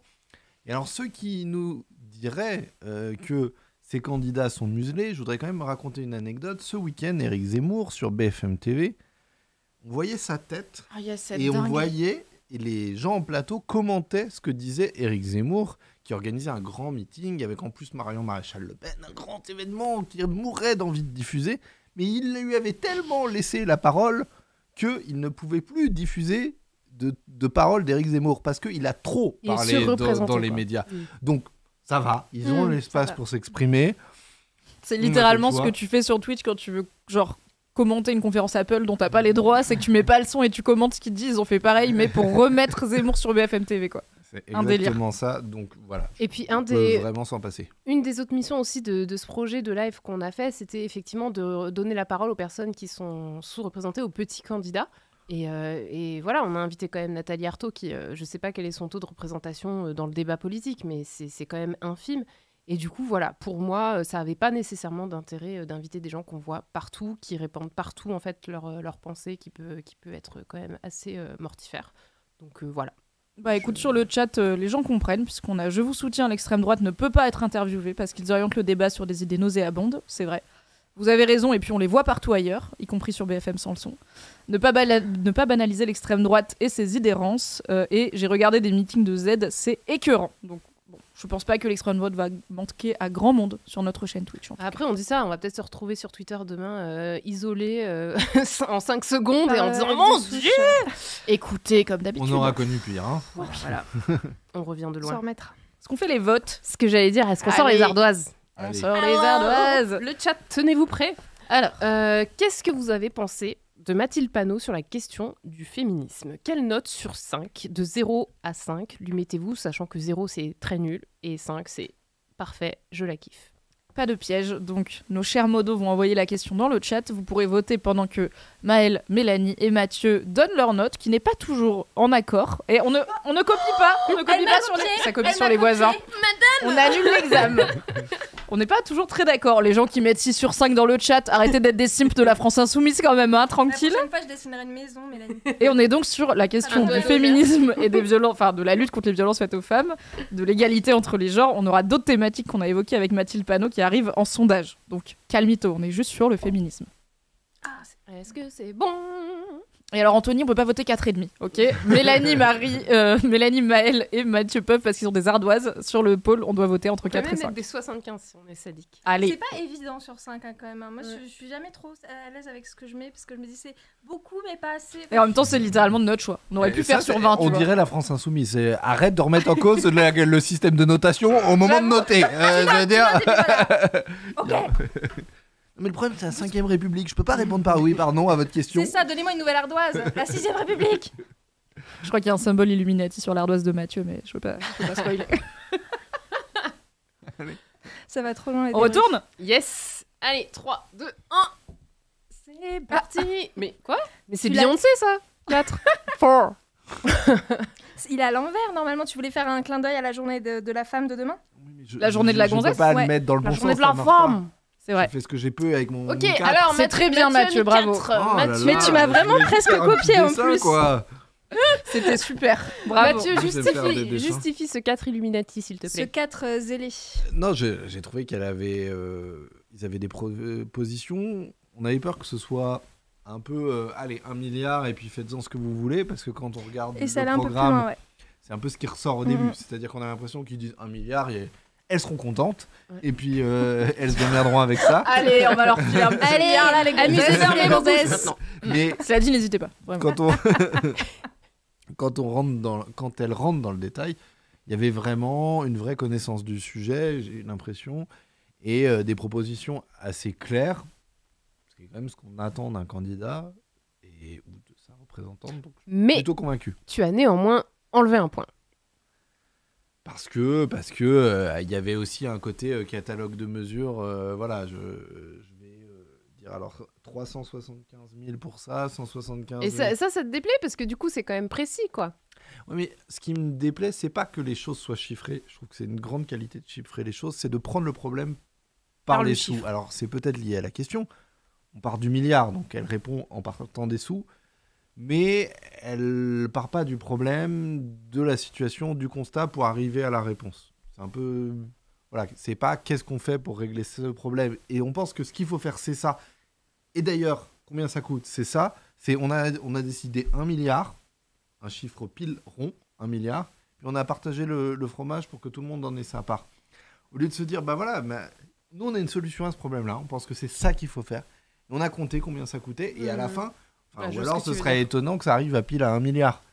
Quand même C'est un bien truc fait de- quand même, Ouais, c'est bien fait. Faudrait écrire des bords nulle part, quoi. Voilà. Mais je trouve qu'elle a été ouverte à l'écoute quand on lui a dit, bah, en fait, Complètement. 1 milliard, c'est pas suffisant au regard du Haut Conseil à l'égalité, que en fait, voilà. Et elle a dit, ah bon, ah c'est intéressant.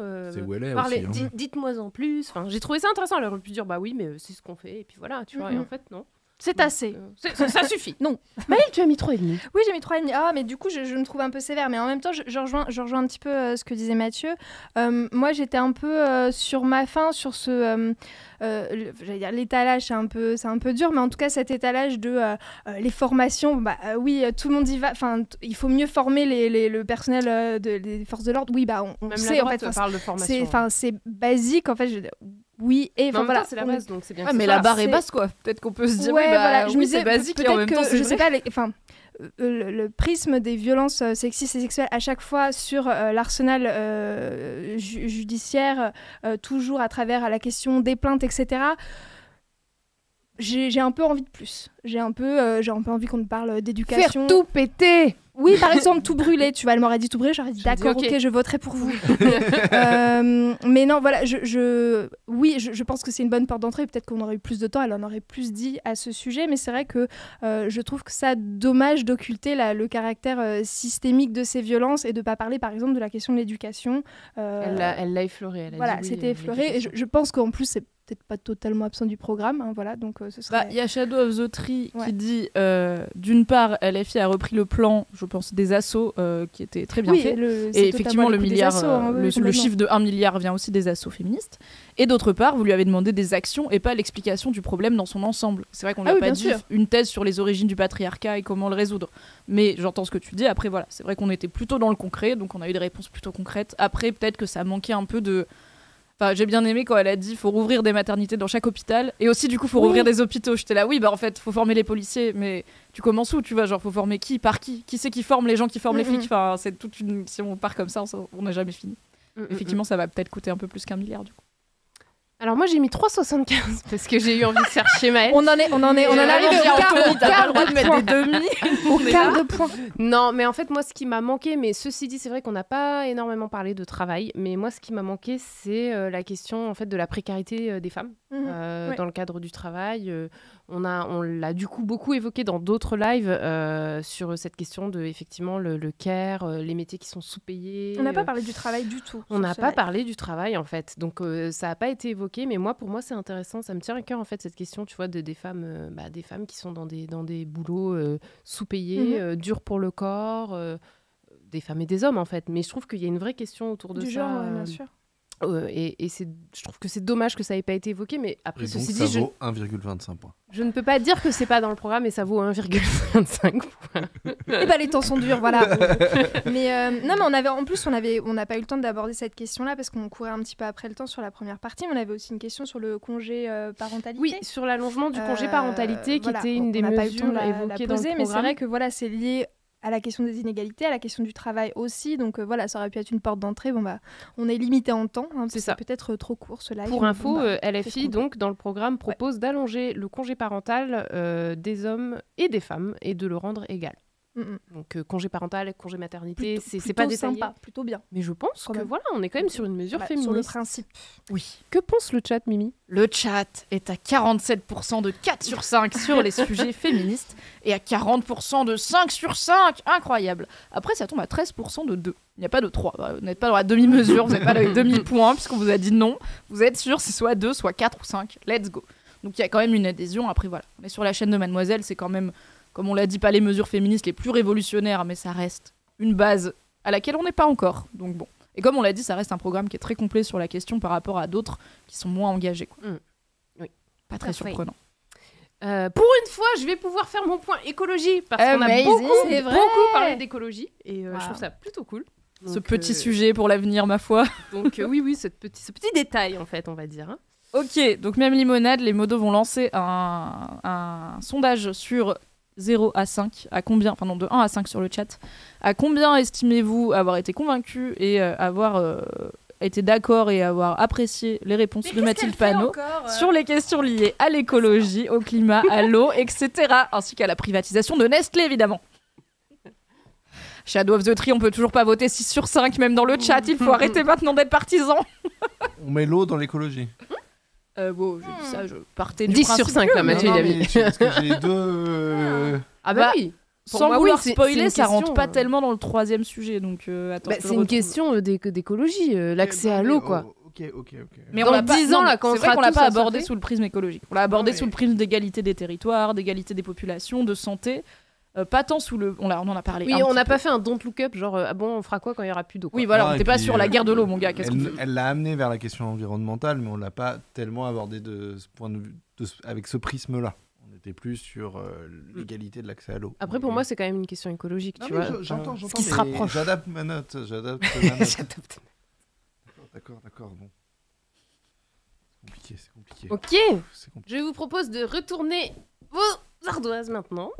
4, 3, et 4 et demi. Peut-être on va noter sur 100 la prochaine fois parce qu'il a l'air d'avoir besoin de nuances, quoi. Alors Maëlle, On a une petit pensée 375 là. C'est complexe. Moi, il m'a manqué un petit bout de ta pastille, donc il m'en a manqué un petit, Ah, c'est un 0,25, petit ça. morceau. Du coup, c'est le 1,25 qui saute. Bah, Note artistique, patinage artistique. c'est la note artistique. Non, c'est sur combien de patinage? Bref, peu importe. 10. Bon, bref, on s'en fout. Vas-y. Il y a des choses qui m'ont plutôt convaincue. Attendez, j'essaie de rassembler mes idées parce que je ne C'était sais avant de noter qu'il fallait rassembler Tu tes es idées. Non, mais vas-y, toi, si tu veux.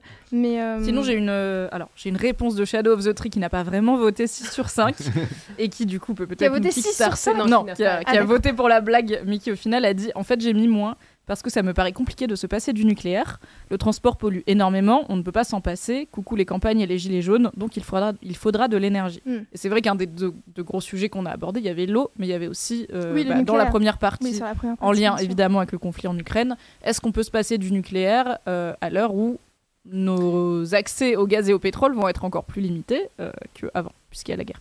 Bah, la position, elle est quand même elle est radicale. Donc oui, effectivement, quand on parle de bifurcation écologique, je sais pas, le terme continue à me faire rire, mais parce que je vois une sortie d'autoroute, et bien, même avec une sortie d'autoroute, donc je me dis, ah mon Dieu, ça a l'air chaotique. Même avec les deux voies, là, Ce terme de bifurcation me paraît très chaotique, et en même temps, je me dis, bah oui, mais en même temps, est-ce qu'on a le choix, quoi? Enfin, c'est ce qu'elle disait, en fait, la manière dont elle l'a dit, oui, mais forcément, enfin, tu peux pas la contredire, en fait. Sur le nucléaire, en fait, c'est moi ce qui m'a... Mathieu, il tient à son iPhone.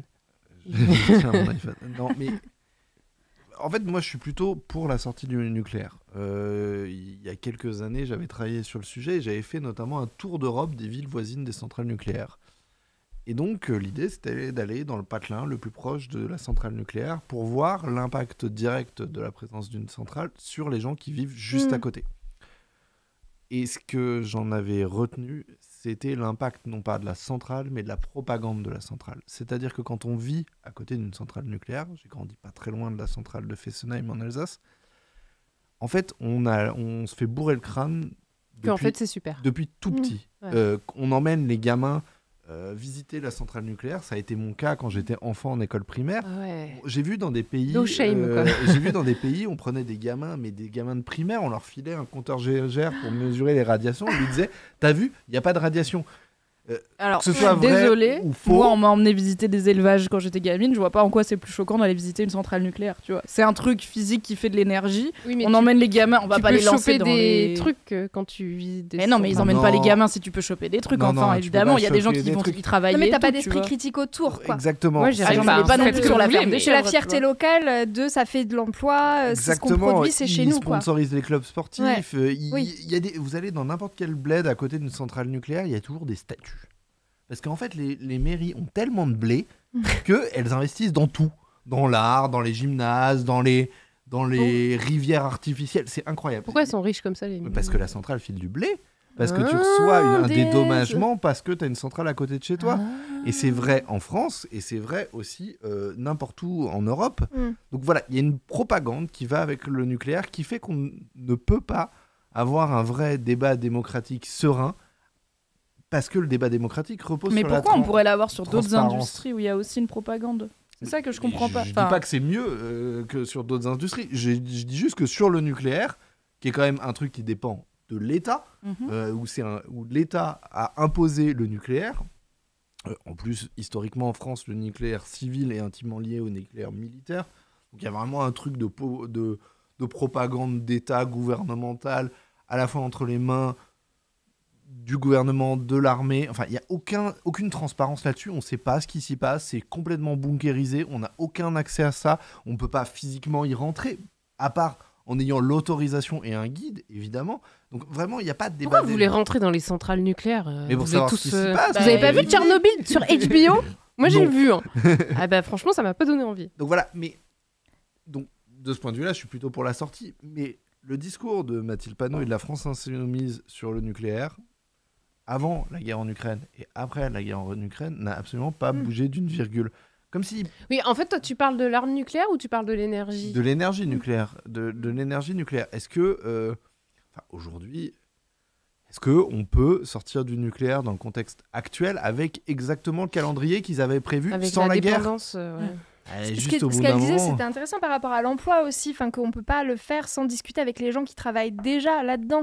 Et ça, c'est un discours, je trouve, qu'on entend assez peu, en fait. C'est-à-dire, le nucléaire, c'est mal, mais en fait, il y a des gens qui en vivent aujourd'hui. Énormément. Après, le démantèlement crée de l'emploi aussi, mais on a l'impression qu'ils n'ont pas adapté le programme à ce qui se passe. Et comment tu veux l'adapter si ta posture, c'est on sort du nucléaire? Ça peut être revoir le calendrier, par exemple. Dire, OK, sortir du nucléaire, ça va nous prendre, je sais pas... 60 ans au lieu de 40 ans, parce que maintenant on va avoir besoin d'un peu plus se reposer sur le nucléaire. En termes de com, c'est difficilement entendable. Ouais, mais c'est pas de la com, c'est gouverner la France qu'on nous demande. Est-ce qu'on va pouvoir construire toutes les infrastructures d'énergie renouvelable qui nécessitent cette transition? Est-ce qu'on a le même accès aux matières premières maintenant qu'on n'a plus d'échanges commerciaux avec la Russie? Est-ce que, tout ça nécessite un peu de revoir les plans. Voilà, c'est un enjeu. Et j'ai pas eu l'impression que ça avait été pris en compte. Et c'est ça qui m'a fait un peu baisser la note. Après, sur la question de l'eau, moi, j'étais content d'aborder ce sujet parce que, voilà, on a une parlementaire qui a fait un vrai travail de fond sur un vrai enjeu. Il faut savoir que chaque groupe parlementaire à l'Assemblée nationale a le droit de faire une commission d'enquête parlementaire par an. La France Insoumise a choisi d'accorder cette commission parlementaire à la question de l'eau avec, quand on lit le déroulé qui est disponible en ligne, la feuille de mission, ils disent avec un œil particulier à la situation des Outre-mer. En vrai, elle voulait parler de ce qui se passait en Guadeloupe. Le reste est presque un prétexte. Je trouve ça bien de l'avoir fait. Je trouvais ça intéressant d'en discuter. Après, ça ouvre un débat. Est-ce qu'il faut interdire la commercialisation de l'eau au global? Elle a vraiment posé ce débat et ça, j'ai trouvé ça super. C'est intéressant. Maëlle, t'as déjà un petit... Non, oui, mais j'ai dit ce que j'avais... Tu t'es auto-coupée. Je me suis auto-coupée. Non, mais j'ai trouvé intéressant la manière dont elle avait parlé du nucléaire et notamment de le voir à travers le prisme de l'emploi, et je trouvais que c'est un discours que j'avais assez peu entendu. Ouais. Donc, je suis assez d'accord, c'est aussi ça qui m'a marqué. Alors moi, j'ai été la plus généreuse d'entre vous, j'ai mis 4,5, même si effectivement personne n'est parfait, peut-être que ma note est trop haute, mais j'ai trouvé ça cool en fait de parler du nucléaire de cette manière-là. J'ai trouvé ça quelque part assez cool aussi de rester sur leurs convictions, quoi, tu vois, et de pas être girouette. Ouais, ça m'a... en tout cas, pour moi, ça joue en leur faveur. Et puis, effectivement, l'eau, ça m'a beaucoup intéressée parce que on parle souvent des Outre-mer comme un truc qui nous coûte de l'argent. Genre, combien ça coûte les Outre-mer sur l'économie française, machin. Et je trouve que c'est assez intéressant parce que, par exemple, on se demande jamais combien coûte la Meuse à la France. On s'en fout, en fait, parce que ça fait partie de la France. Alors que les Outre-mer, il y a toujours ce réflexe de dire... Parce qu'on sait pas où est la Meuse.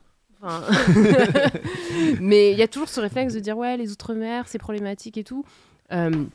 La vie dans les Outre-mer est assez, c'est une histoire assez complexe. On sait aussi que les prix, là, en France, en France, en tout cas, j'aime pas la métropole comme terme, donc je vais dire un hexagone. On se plaint souvent du prix de l'essence, etc. Mais il faut savoir que les prix, en fait, dans les Outre-mer sont très, très, très élevés. Les prix même des produits de première nécessité, ça coûte très très cher de vivre là-bas. Il y a aussi une discrimination envers les personnes qui sont...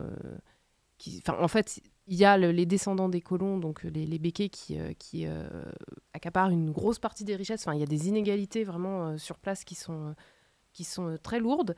Et du coup, j'ai trouvé ça intéressant d'avoir un coup de projecteur sur les Outre-mer et sur comment on vit là-bas, quelles sont les problématiques là-bas, parce que j'ai pas l'impression que ça va être un sujet central dans cette présidentielle. Ça l'est jamais, malheureusement. Hein. Donc voilà, je trouve ça très cool. J'ai aimé aussi l'histoire qu'elle a racontée sur le vote et tout. Enfin, ça nous a donné aussi un petit regard derrière ça, les j'ai coulisses. trouvé ça bien. Je suis pas forcée.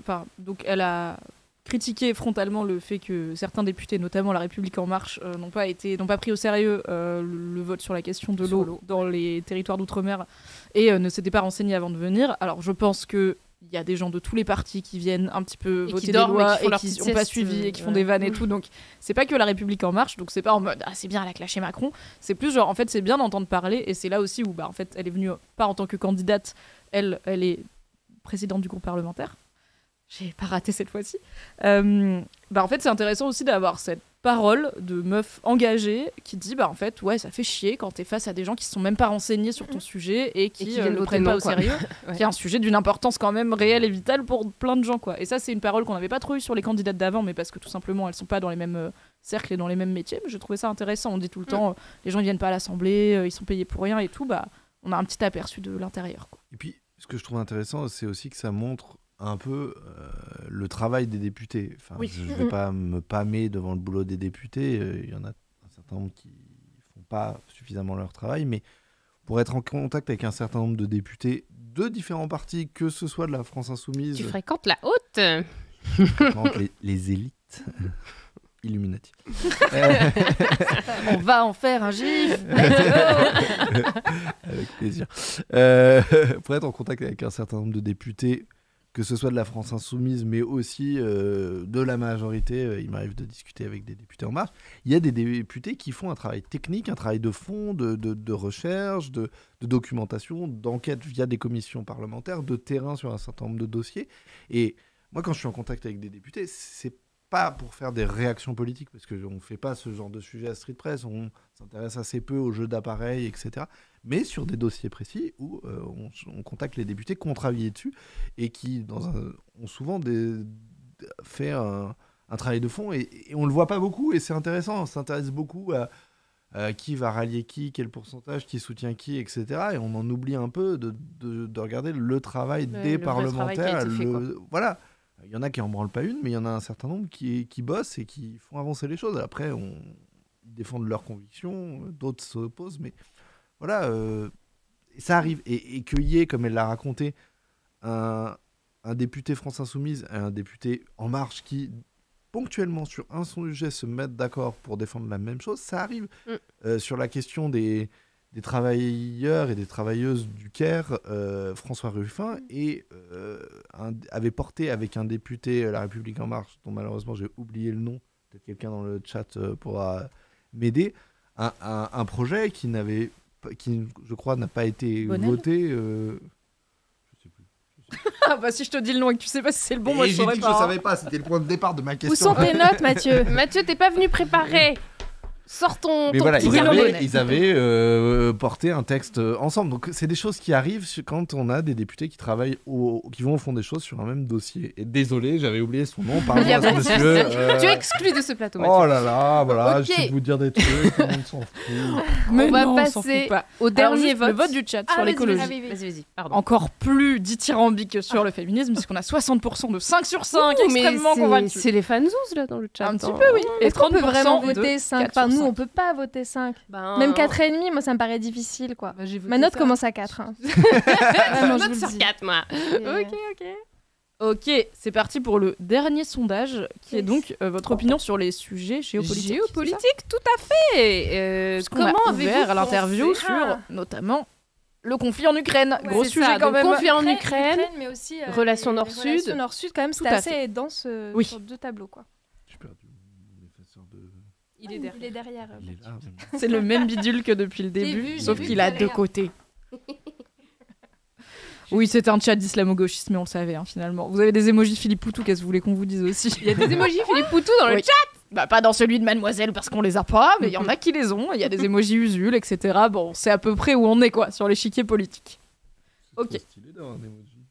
Ouais, tu veux un On emoji dirait Mathieu vraiment Mollard d'ailleurs un daron, tu sais. C'est trop stupide. Faites un emoji Mathieu Mollard. Regardez comme il a un peu le seum de pas en avoir. Ce kiff-là, mais bien sûr que je trouverais ça incroyable. Ok, faites un emoji Mathieu. Vous avez Photoshop, let's go. Bon, allez, on retourne nos ardoises. J'arrive pas à croire que t'aies fait ce. Non, mais on arrête le live au bout d'un moment. On se moque de qui sur ce à 95, ça va pas. Le fraté, il a fait un chiffre rond 4000 et toi, t'es à. Je sais pas si c'est vraiment 4. Oh, attends. Vous faites des 95 et ça critique la forme de Lui, il a fait un On chiffre a rond mal été hyper écrit. sérieux sur le nucléaire et là c'est n'importe quoi. On peut pas être un peu constant. J'ai vu mettre une virgule, j'ai fait, je vais faire encore mieux. Bon, désolé. Mais je peux justifier C'est cette de note si l'obstruction vous m'y parlementaire. Rappel au règlement. Arrêtons les blagues. Ça, c'est grand nul comme humour. On fait vraiment des vannes Sciences Po. C'est Vanne immonde. de journaliste. Rappel au règlement. C'est vraiment immonde comme vanne. C'est nul, pardon. Ah là là. Donc, qui veut expliquer sa note, Maëlle? Géopolitique. Oui, géopolitique, pardon. Moi, je trouvais ça intéressant de l'interroger déjà sur les questions de relations Nord-Sud. Parce que comme tu l'avais dit, c'est un programme, c'est un C'est enjeu qu'on super a... les questions qu'on m'a posées. Bah non, mais Franchement, on est trop bien, quoi. déjà, on se lance des fleurs à nous-mêmes, c'est bien. Mais non, j'étais intéressée par sa réponse sur la question de la francophonie. Et je trouvais ça intéressant de la je suis pas relancer. tout à fait d'accord. Non, mais oui, mais c'est justement, intéressant qu'elle ait, j'aurais aimé... Je suis pas du tout d'accord. J'aurais aimé pouvoir prolonger peut-être l'échange avec elle, enfin en tout cas avoir plus d'arguments d'un côté et de l'autre, ça m'a un peu manqué. Mais voilà, en tout cas, j'ai trouvé ses réponses plutôt intéressantes. Sur Quand elle a dit la francophonie n'appartient pas aux Français, j'étais là, genre. Mais Ça s'appelle le français quand même. C'est quand même. Ouais, mais est-ce que l'anglais appartient à l'Angleterre? Tu vois, je pense pas en 2022. Donc, est-ce que la francophonie peut-être. appartient pas autant au Maroc et au Québec qu'à la France, quoi? moi, Je Si tu pose parles la du question. Québec, déjà, tu parles d'autre chose que de la France-Afrique, tu vois. Enfin, Ah oui, non, mais on parle Le- francophonie. le- pas de la toute façon. francophonie. En termes Enfin, d'implantation en de la termes langue, de commencer domination, à arriver, oui. c'est... à partir du moment où tu définis une alliance autour de la francophonie, même si cette alliance elle est culturelle et universitaire, Mais on est sur du soft Positif. power, on est sur du soft power, du coup. Mais bien et sûr. on est toute sur du manière. soft power, mais à partir du moment où tu l'as définie autour de la francophonie, ça veut dire que elle prend dans les grandes lignes l'ancien empire colonial français, dans les faits. Bien sûr qu'il y a un bout du Québec et l'ancien empire colonial belge. Et Pour, les îles aussi du Pacifique. Voilà, mais dans les grandes lignes, c'est l'ancien empire colonial français. Oui. Alors on peut imaginer tout un tas d'espaces d'échange et d'alliances. La Méditerranée, d'ailleurs, il fut un temps où Jean-Luc Mélenchon défendait ça comme Oui. grand espace Il en d'alliance. parle encore dans le programme, le bassin méditerranéen. Il le met moins en avant que la francophonie. Mais il y a tout un tas d'espaces qu'on peut imaginer. Et quand tu choisis que les relations avec le continent africain se font autour de la francophonie, ça veut dire que tu veux les cantonner autour pas quand même anodin. de ton précaré colonial. Pourquoi tu ne peux pas aller... Pourquoi c'est plus important d'avoir des relations avec le Sénégal, l'Algérie, qu'avec le Nigeria? Parce qu'il y en a un qui faisait partie de tes colonies et l'autre pas. Et donc, on est quand même en train de maintenir ça, et c'est une forme de néocolonialisme Mais en fait, culturel. Le problème, c'est que la France, je pense, n'aurait pas ce pouvoir qu'elle a actuellement dans les nations, même si c'est quand même un pouvoir qui est relativement réduit face aux puissances émergentes, mais n'aurait pas ce pouvoir, en fait, sans cet empire colonial. Donc, Bien il sûr. s'appuie dessus pour C'est une manière dire, de continuer à s'appuyer regardez, dessus. on est la France quand même. Alors, il y Regardez a ce une qu'on a personne derrière sur nous. le chat qui, sans vouloir présumer de son orientation politique, était peut-être un peu plus à droite que la majorité des gens du chat, puisqu'elle est intervenue pour dire que la France devait rester dans l'OTAN afin de conserver sa puissance, et une deuxième fois pour dire la France devrait rester... Enfin, la France-Afrique, c'est ce qui fait la puissance de la France, et si on abandonne notre héritage... Mais c'est pas faux, je pense que oui, si on abandonne cet héritage, On est c'est dans un la choix sauce. politique de société qui dit on valorise l'égalité plus que cet Le pouvoir. héritage de notre ancien empire colonial, genre on arrête de s'en servir. La on lâche l'affaire. France-Afrique, encore aujourd'hui, ça fait des ravages économiques en Afrique, en fait. Oui, C'est voilà. surtout ça aussi qui est le gros enjeu. On peut dire tout ce qu'on veut sur l'universalisme, le pays des Lumières et tout, mais tant qu'on continue à avoir des pays qui ont le franc CFA comme monnaie, où tu as des entreprises françaises qui ont des monopoles sur les télécommunications, sur les transports, sur énormément en fait, de secteurs de première nécessité en fait, en Afrique, tu peux pas dire que t'étais un pays complètement démocratique pour moi. Ah bah Enfin, on joue pas à armes égales, oui, donc, clairement. du coup, voilà, j'en parlais tout à l'heure en off avec avec Maëlle et Mathieu. Mais enfin, voilà, quand tu vas en Côte d'Ivoire, t'arrives, tu vois la Tour Bolloré à Abidjan, tu vois des pubs pour Orange partout, tu vois du français partout, tu vois la Fnac à Abidjan. Enfin, il y a vraiment un espèce de monopole de la France qui est encore là. J'ai aussi dit qu'on voyait à Abidjan, un peu plus loin, vers Grand Bassam, il y a vraiment une station militaire, en fait. La France est installée à des militaires, un truc sur 1000 hectares où tu as des troupes françaises installées pépère. Donc t'imagines, je sais pas, des troupes du Mali installées en plein Paris et qui sont là. Dans 1000 hectares, qui sont là. Armés et qui font... Non, mais c'est bon, c'est normal. On aime bien être là, on C'est normal, en fait, on est là. Tu vas faire quoi ? Enfin, moi, ça me choque profondément, en fait. Et tant qu'on trouve ça normal, et tant qu'on dit oui, mais on a des intérêts là-bas, bah, en fait, on est quand même une démocratie qui a gardé des traces de la colonisation, quoi. Et quand elle dit oui, mais sur la francophonie, ce sera une relation sur un pied d'égalité. Oui, bien sûr. C'est exactement le discours que nous a donné, par exemple, Emmanuel Macron il y a 5 ans pour mettre fin à la France-Afrique, parce que tous les 5 ans, tous les candidats veulent mettre fin à la France-Afrique, même Marine Le Pen. En disant, nous, ce ne sera pas pareil, on aura des relations économiques mais sur un pied d'égalité. Bah, moi, je ne crois pas plus aux relations culturelles sur un pied d'égalité qu'aux relations économiques sur un pied d'égalité, à partir du moment où la francophonie... Bah, t'as un ancien dominant. Il y a la France dedans. Il n'y a pas la sénégalophonie ou la... Enfin, il y a quand même un truc symbolique derrière ça. Ouais. Et ensuite, où les contours de cette francophonie épousent, à quelques nuances près, les contours de l'empire colonial français. C'est peut-être une coïncidence, on ne sait pas, peut-être c'est pas lié. C'est juste comme ça. Ouais. Ça rendait joli sur la carte, donc on les a gardés, mais rien à voir. Puis c'est bien découpé l'Afrique, c'est propre. Surtout l'Algérie, franchement, c'est bien, c'est bien une droite. Là. Ouais. Non, c'est une vraie question. Est-ce que le chat a des réactions ? Le chat a voté, en tout cas, sur la géopolitique. Il est moins tranché que d'habitude, puisqu'on a un maximum seulement de 4, avec 33%, donc 4 sur 5. Et ensuite, on a 3 ex-aequo, avec 1 sur 5, 3 sur 5 et 5 sur 5. 1 sur 5 Donc on a tous les extrêmes, en gros. On n'a juste pas le 2 sur 5, mais à part ça, il y a eu des avis dans tous les sens, mais voilà, c'est des questions sachant qu'il y a eu compliquées. aussi plusieurs sujets, parce qu'on Il y a plusieurs sujets, puisqu'il y a donc, la sortie de l'OTAN, le rapport avec la Russie, la guerre en Ukraine et toutes ces questions de la France infime. Et on n'a pas creusé les positions de Mélenchon qui avaient été louvoyantes, fluctuantes. Oui. Bon, alors il nous reste 5 minutes. Je vous propose qu'on pose la question qu'on n'a pas osé poser. Personne n'a préparé, c'est ça ? Moi, j'ai pas. Le chat, vous auriez demandé quoi à Mathilde Panot, mais en fait, vous auriez pas vraiment osé lui demander en live sur Twitch, mais au fond, vous aimeriez bien lui demander. Soyez pas problématique, je vous surveille, ok ? On a genre 3 modos au moins à plein temps sur vous, là. Non, vous avez pas trouvé d'inspi sur qu'est-ce qu'on lui demanderait pas ? En fait, c'est pas la même chose quand c'est pas la candidate, en fait. Ouais, j'avoue. Oui, déjà. T'es pas en première ligne, genre c'est pas de ta campagne, tu vois. Et moi, je trouve, t'as pas envie de lui poser une question sur Mélenchon. Parce que ça fait un peu genre la question piège, c'est sûr, déjà c'est sur un gars, et puis on sait très bien que bon bah. Et en même temps, c'est sur le candidat, effectivement, on aurait pu poser une question sur le candidat, quoi. Bah, je me dis c'est le plus simple. Moi j'aurais peut-être faire posé une vanne la sur la question. République, c'est moi tout ça. Mais il est quand même controversé, il est quand même controversé, Jean-Luc Mélenchon. Il est connu pour. Moi il y a la République, c'est moi, et il y a un truc quand même qui m'a marqué aussi en 2017, qui était les journalistes sont l'ennemi du peuple. C'est vrai. Ah ouais. Ah ouais. Ouais. Du coup, c'est une question. Oui, bon, alors bon, désolé, on est journaliste. Moi j'étais là genre donc je vais me faire couper la tête. C'est ça que j'allais dire, c'est que cette question lui a été posée depuis. Et alors après, il a dit oui, bon. J'ai peut-être été un peu loin. Voilà. Bon, on s'en fout de sa réponse, mais c'est pas comme si cette question n'était jamais posée, quoi. Oui, on n'aurait pas eu le scoop. Oui, mais tu vois, voilà, il y a quand même un truc sur la personnalité de Jean-Luc Mélenchon où je sais que ça peut freiner certaines personnes. Ça inspire quand même un peu de méfiance, quand même, ce genre de positionnement, ce genre République, d'emportement. Et d'ailleurs, on voit là, depuis quelques semaines, il essaye vachement d'arrondir les angles dans toutes les interviews qu'il donne. Il dit voilà, j'étais parfois peut-être dans l'excès, j'ai pas utilisé les bons mots. Bon, il va pas jusqu'à faire un mea culpa. On va pas s'excuser non plus, on est un homme, arrêtez. Ok. Mais il essaie d'arrondir les angles parce qu'il sait que c'est un point saillant sur lequel... Après, il a longtemps...